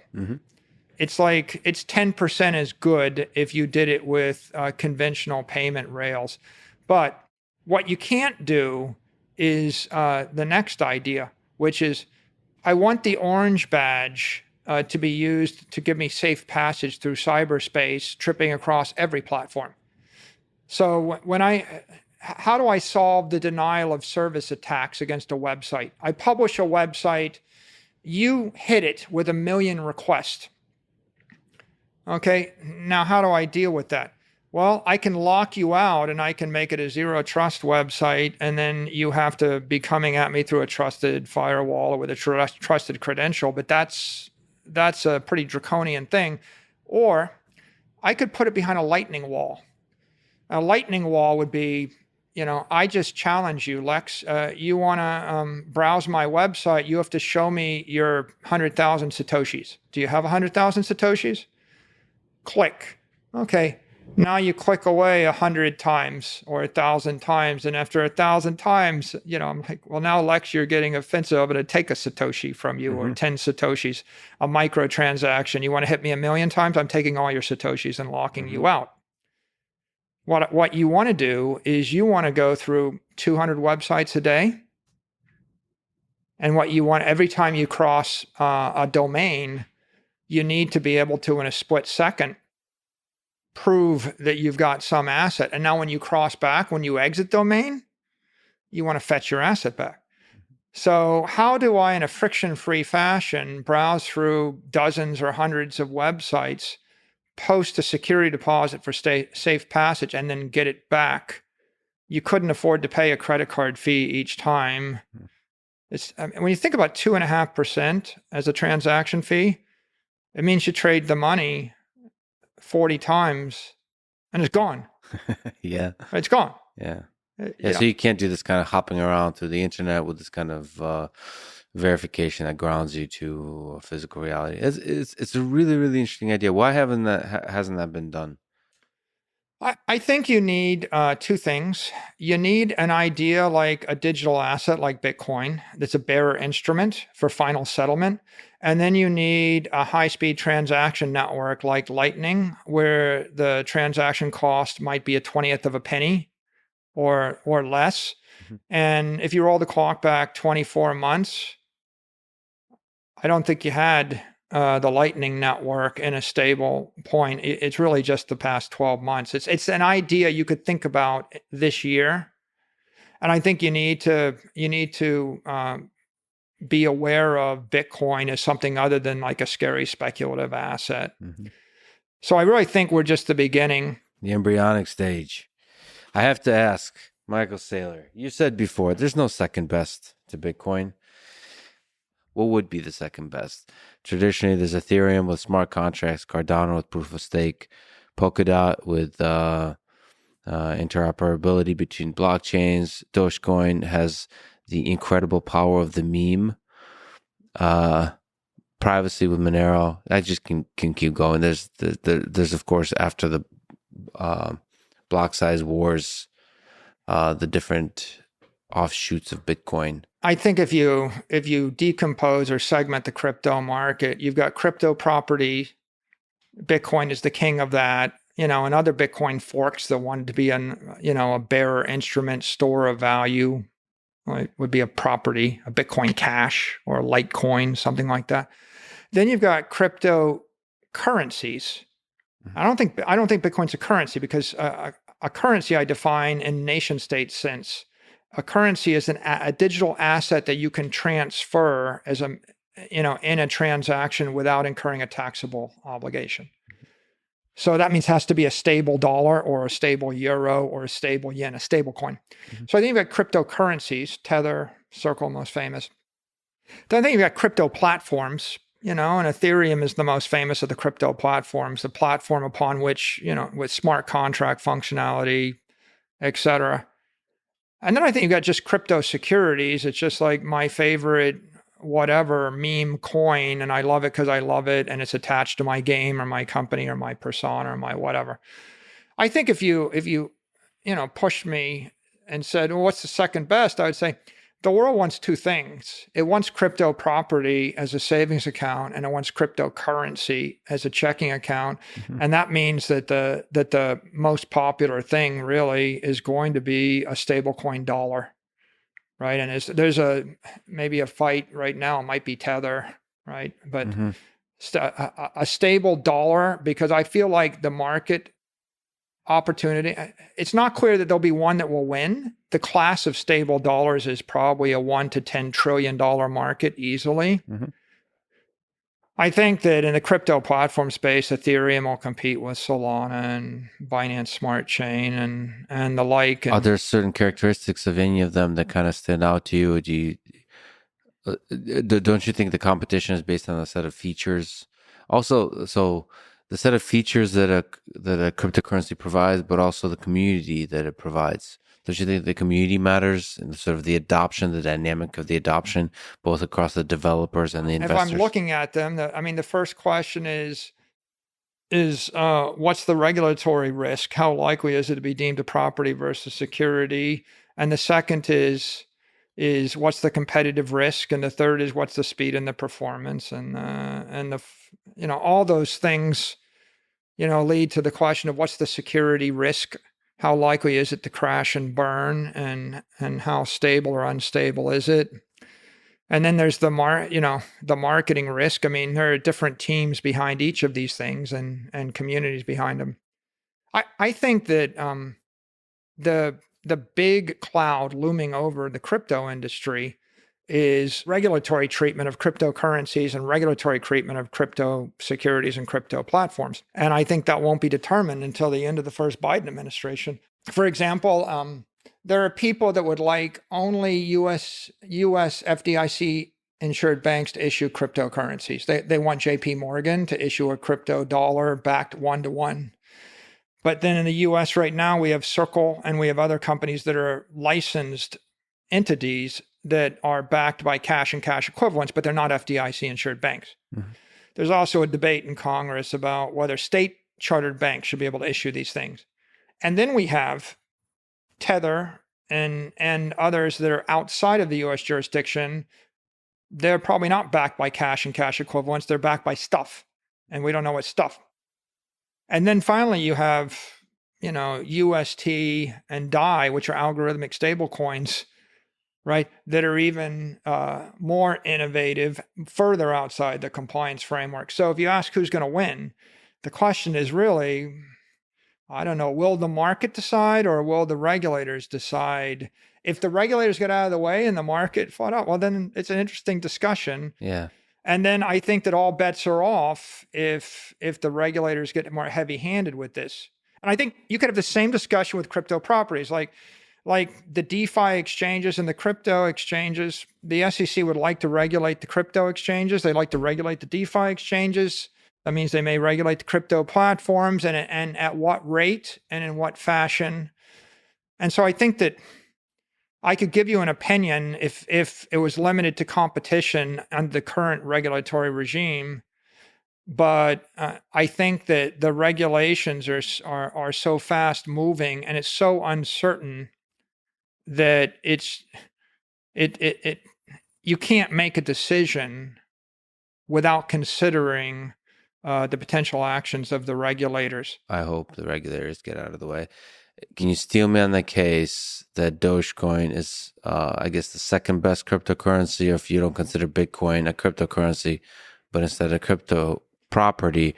I would classify it as crypto property because the US dollar is a currency. So unless your crypto asset is pegged algorithmically or stably to the value of the dollar, it's not a currency, it's a property or it's an asset. So then, can you steel me on the case that Dogecoin is the best cryptocurrency then? Because Bitcoin is not even in that list. The debate is going to be whether it's property or security. And there's a debate whether it's decentralized enough. So let's assume it was decentralized. Yep. Well, it's increasing at not quite 5% a year inflation rate, but it's not 5% exponentially. It's like a plus 5 million. 5% something. Captain is less. I forget the exact number, but it's an inflationary property. It's got a lower inflation rate than the US dollar, and it's got a much lower inflation rate than many other fiat currencies. So I think you could say that. But don't you see the power of meme, the power of ideas, the power of fun or whatever mechanism is used to captivate a community? I do, but there are meme stocks. It doesn't absolve you of your ethical and securities liabilities if you're promoting it. So like I don't have a problem with like people buying a stock. It's just the way I divide the world is, right, there's investment, there's saving, and there's speculation, and there's trading. So Bitcoin is an asset for saving. If you want to save money for 100 years, you don't really want to take on execution risk or the like. So you're just buying something to hold forever. For you to actually endorse something as a property, like if you said to me, Mike, what should I buy for the next 100 years? I say, well, some amount of real estate, some amount of scarce collectibles, some amount of Bitcoin, right? You can run your company, right? But running your company is an investment. So the savings are properties. If you said, what should I invest in? I'd say, well, here's a list of good companies, private companies. You could start your own company. That's an investment, right? If you said, what should I trade? Well, trading is like a proprietary thing. Like I don't have any special insight into that. If you're a good trader, you know you are. If you said to me, what should you speculate in? Mm-hmm.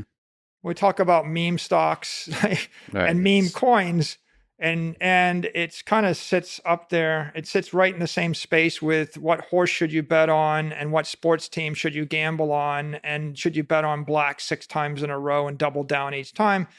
It's fun, but at the end of the day, it's a speculation, right? You can't build a civilization on speculation. On it. It's not an institutional asset. And in fact, where I'd leave it, right, is Bitcoin is clearly digital property, which makes it an institutional grade investable asset for a public company, a public figure, a public investor, or anybody that's risk adverse. Mm-hmm. I think that the top 100 other cryptos are like venture capital investments. And if you're a VC and if you're a qualified technical investor and you have a pool of capital and you can take that kind of risk, then you can parse through that and form opinions. It's just orders of magnitude more risky because of competition, because of ambition, and because of regulation.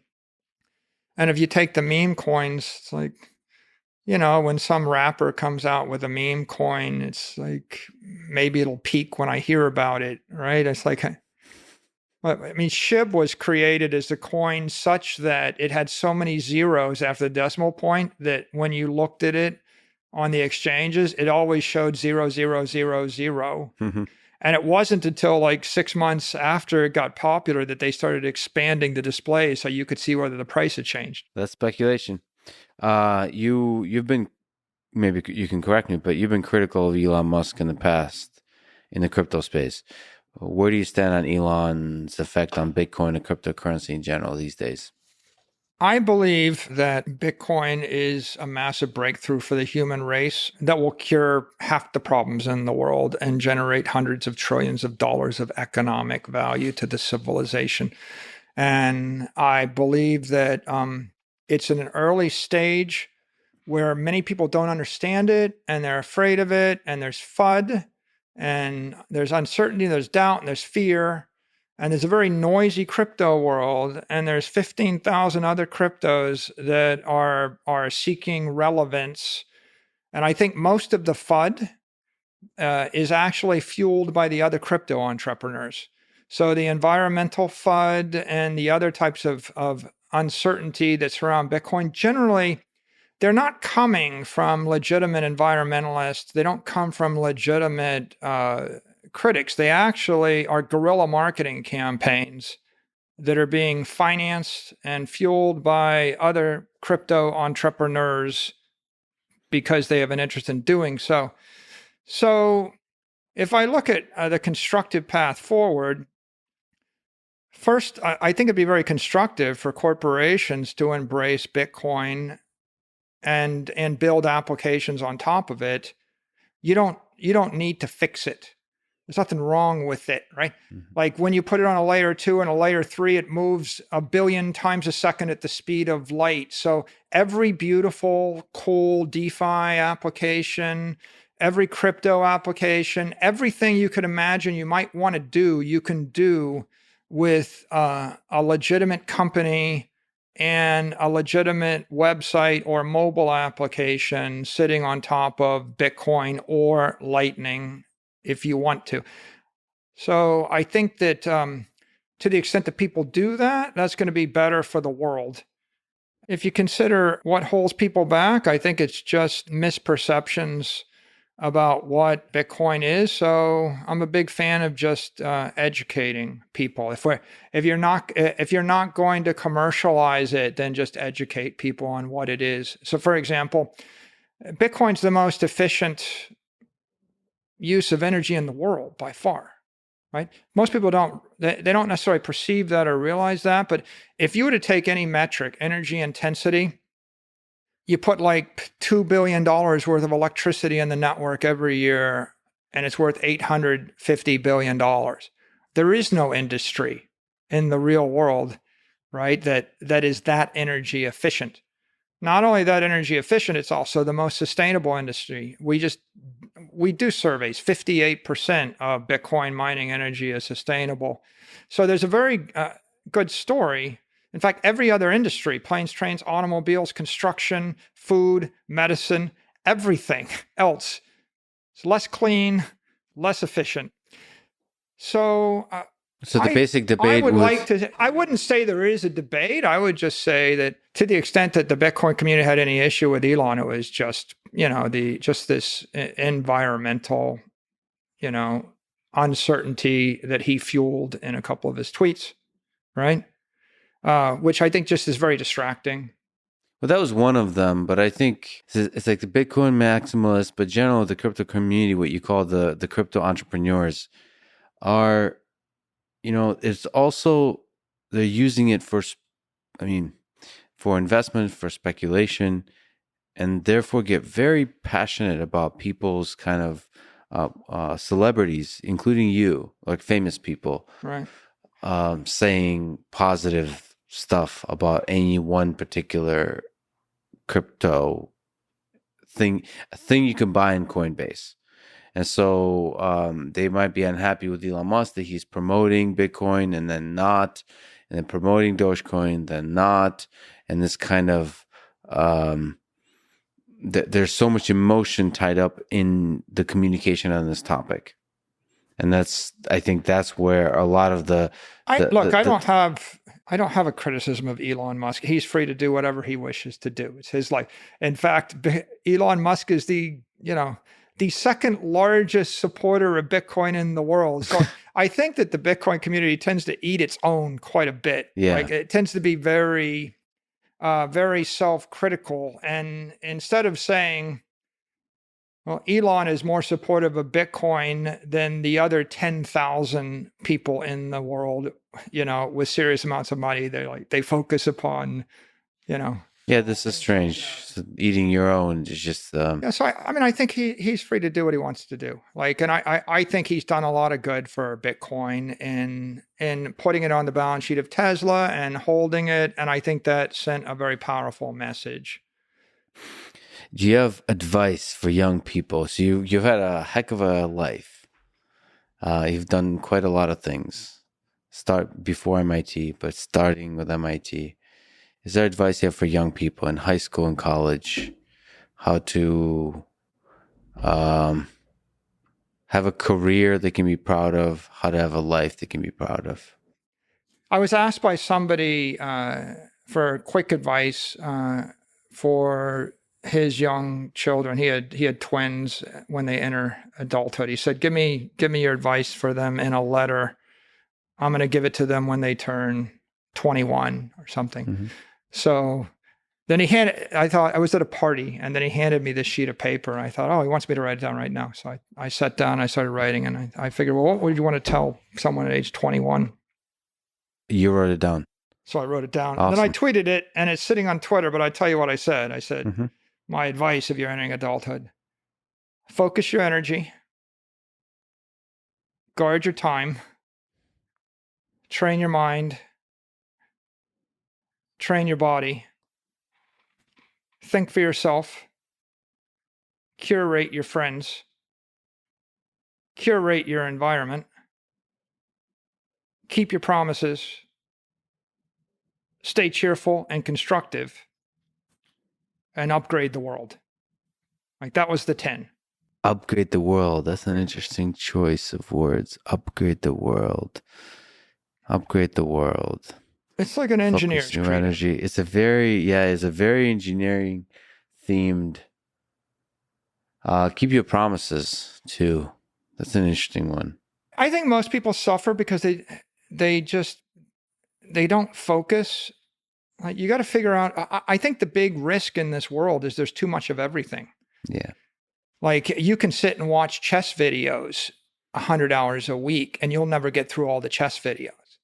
Right? There's too much of every possible thing, too much of every good thing. So figuring out what you want to do, and then everything will suck up your time, right? There's 100 streaming channels to binge watch on. So you got to guard your time, and then train your body, train your mind, and control who's around you, control what surrounds you.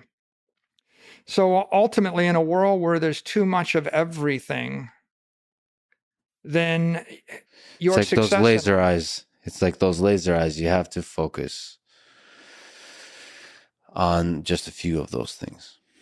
Yeah, I mean, I got 1,000 opinions we could talk about, and I could pursue 1,000 things, but I don't expect to be successful. And I'm not sure that my opinion in any of the 999 is any more valid than the leader of thought in that area. So how about if I just focus upon one thing and then deliver the best I can in the one thing? That's the laser eye message.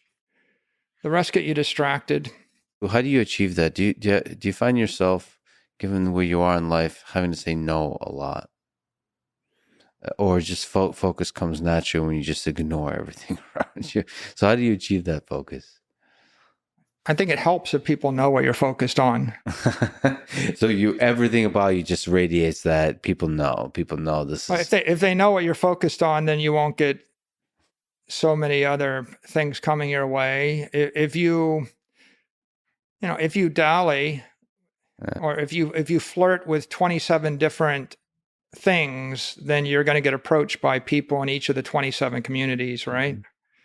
You mentioned getting a PhD and giving your roots at MIT. Do you think there's all kinds of journeys you can take to educate yourself? Do you think a PhD or school is still worth it? Or is there other paths through life that... Is it worth it if you have to pay for it? Is it worth it if you have to spend the time on it? The time and the money is a big cost. I think Time, probably the bigger one, right? It seems clear to me that the world wants more specialists. It wants you to be an expert and to focus on in one area.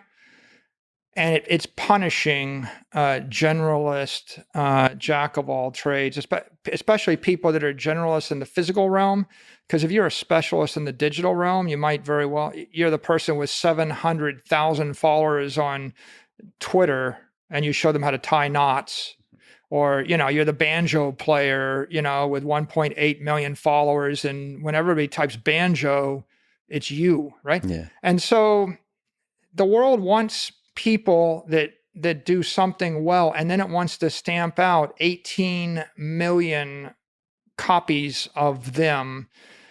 And so that argues in favor of focus. Now, I mean, the definition of a PhD is someone with enough of an education that they're capable of or have made.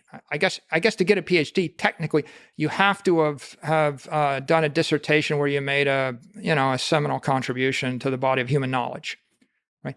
And if you haven't done that, technically, you have a master's degree, but you're not a doctor. So if you're interested in any of the academic disciplines that a PhD would be granted for, then I can see that being a reasonable pursuit. But there are many people that are specialists.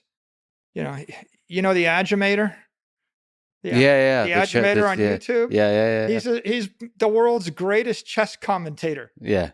And I've watched his career, and he's got progressively better, and he's really good. He's going to love hearing this. If the Aggimator ever hears this, I'm a big fan of the Aggimator. Yeah. I have to cut myself off, right? Because otherwise you'll watch the entire Paul Morphy saga for your weekend. But the point really is YouTube is full of experts who are specialists in something. Yeah. And they rise to the top of their profession. And Twitter is too, and the internet is. So I would advocate that you figure out what you're passionate about and what you're good at, and you do focus on it, especially if the thing that you're doing can be automated. The problem is, back to that 500,000 algebra teacher type comment. The problem is, if it is possible to be automated, then over time, someone's probably going to automate it. And that squeezes, the state space of everybody else. It's like after the lockdowns, it used to be there are like all these local bands that played in bars, and everybody went to the bar to see the local band. And then during the lockdown, you would have like these 6 super groups, and they would all get 500,000 or 1 million followers. And all these smaller local bands just got no attention at all. Well, the interesting thing is one of those 500,000 algebra teachers is likely to be part of the automation. So it's an opportunity for you to think, where's my field, my discipline evolving into? I talked to a bunch of librarians, just happen to be friends with librarians, and libraries will probably be evolving, and it's up to you as a librarian to be one of the few that remain in the rubble. If you're going to give commentary on Shakespeare plays, I want you to basically do it for every Shakespeare play. Like, I want you to be the Shakespeare dude, because once just like Lex, you're like, I don't know what kind of you're the deep thinking podcaster, right? Or you're the podcaster that goes after the deep intellectual conversations. And once I get comfortable with you and I like you, then I start binge watching Lex. Yeah. But if you changed your format through 16 different formats so that you could compete with 16 different other personalities on YouTube, you probably wouldn't beat any of them, right? You would probably just kind of sink into you're the number 2 or number 3 guy. You're not the number 1 guy in the format. And I think the algorithm, right? The Twitter algorithm and the YouTube algorithm, they really reward the person that's focused on message, consistent. The world wants somebody they can trust, that's consistent and reliable, and they kind of want to know what they're getting into, because and this is taken for granted maybe, but there's 10 million people vying for every hour of your time. And so the fact that anybody gives you any time at all is a huge It's amazing. privilege, right? And you should be thanking them. Yep. And you should respect their time. It's interesting. Like everything you said is very interesting. But of course, from my perspective and probably from your perspective, my actual life has nothing to do with, it's just being focused on stuff. And in my case, it's like focus on doing the thing I really enjoy doing and being myself and not caring about anything else. Like I don't care about views or likes or attention. And that just maintaining that focus is the way, from an individual perspective, you live that life. But yeah, it does seem that there's the world and technology is rewarding the specialization and creating bigger and bigger platforms for the different specializations. And then that lifts all boats actually, because the specializations get better and better and better at teaching people to do specific things, and they educate themselves, and it's just everybody gets more and more knowledgeable and more empowered. The reward for authenticity more than offsets the specificity with which you pursue your mission. It's like, that's true. Like, yeah. Another way to say it is like nobody wants to read advertising. Like if you were to spend $100 million advertising your thing, I probably wouldn't want to watch it. Yeah. But that's so fascinating. Yeah, we see the death of that. Yeah. And so the commercial shows are losing their audiences, and the authentic specialist or the authentic artist are gaining their audience. And that's a beautiful thing. Speaking of deep thinking, you're just a human. Your life ends. You've accumulated so much wisdom, so much money, but the ride ends. Do you think about that? Do you ponder your death, your mortality? Are you afraid of it? When I go, all my assets will flow into a foundation, and the foundation's mission is to make education free for everybody forever. And if I'm able to contribute to the creation of a more perfect monetary system, then maybe that foundation will go on forever. Right? The foundation of the idea. So not just each of the foundations. It's not clear we're on the S-curve of immortal life yet. Like that's a biological question, and you ask that, on some of your other interviews a lot. I think that we are on the threshold of immortal life for ideas, or immortal life for certain institutions or computer programs. So if we can fix the money, then you can create a technically perfected endowment.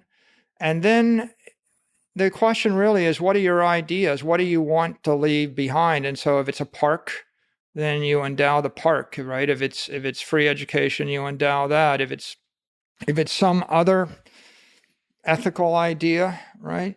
Does it make you sad that there's something that you've endowed, some very powerful idea of digital energy that you put out you help put it into the world, and your mind, your conscious mind, will no longer be there to experience it. It's just gone forever. I rather think that the thing that Satoshi taught us is you should do your part during some phase of the journey, and then you should get out of the way. And yeah. I think Steve Jobs said something similar to that effect in a very, very famous speech one day, which is, death is a natural part of life and it makes way for the next generation. And I think the goal is you upgrade the world, right? You leave it a better place, but you get out of the way. And I think when that breaks down, bad things happen. I think nature cleanses itself. There's a cycle of life.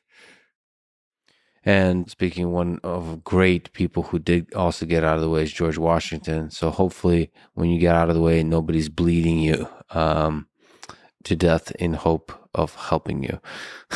What do you think? To do a bit of a callback, what do you think is the meaning of this whole thing? What's the meaning of life? Why are we here? We talked about the rise of human civilization. It seems like we're engineers at heart. We build cool stuff. Better and better use of energy, channeling energy to be productive. Why? What's it all for? You're getting metaphysical on me. Very. There's a beautiful boat to the left of us. Like, why do we do that? This boat that sailed the ocean. Then we build models of it to celebrate great engineering of the past. To engineer is divine. You can make lots of arguments as to why we're here. We're either here to entertain ourselves, or we're here to create something that's beautiful or something that's functional. I think if you're an engineer, you entertain yourself by creating something that's both beautiful and functional. So I think all three of those things, it's entertaining, but it's ethical.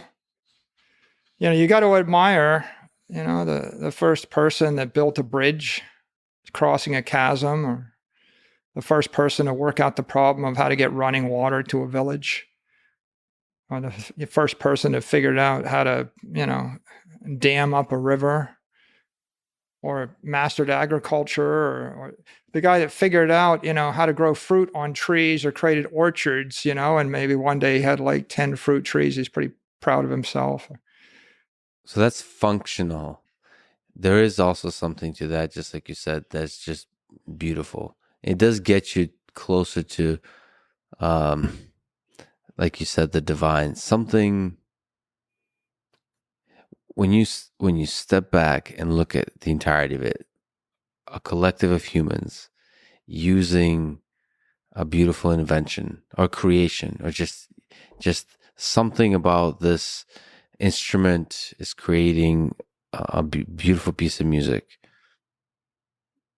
That seems just right. That's what we're here for. Whatever the divine is, it seems like we're here for that. And I, of course, love talking to you because from the engineering perspective, the functional is ultimately the mechanism towards the beauty. Isn't there something beautiful about making the world a better place for people that you love? Yeah. Your friends, your family, or yourself. Yeah. And when you think about the entire arc of human existence, and you roll the clock back 500,000 years, and you think about every struggle of everyone that came before us and everything they had to overcome in order to put you here right now, you got to admire that, right? You got to respect that. That's a heck of a gift they gave us. But it's also a heck of a responsibility. Don't screw it up. If I dropped you 500,000 years ago and I said, figure out steel refining, or figure out silicon chips fabric production, or whatever it is, fly or like, fire. And so now we're here, and I guess the way you repay them is you fix everything in front of your face you can, Yeah.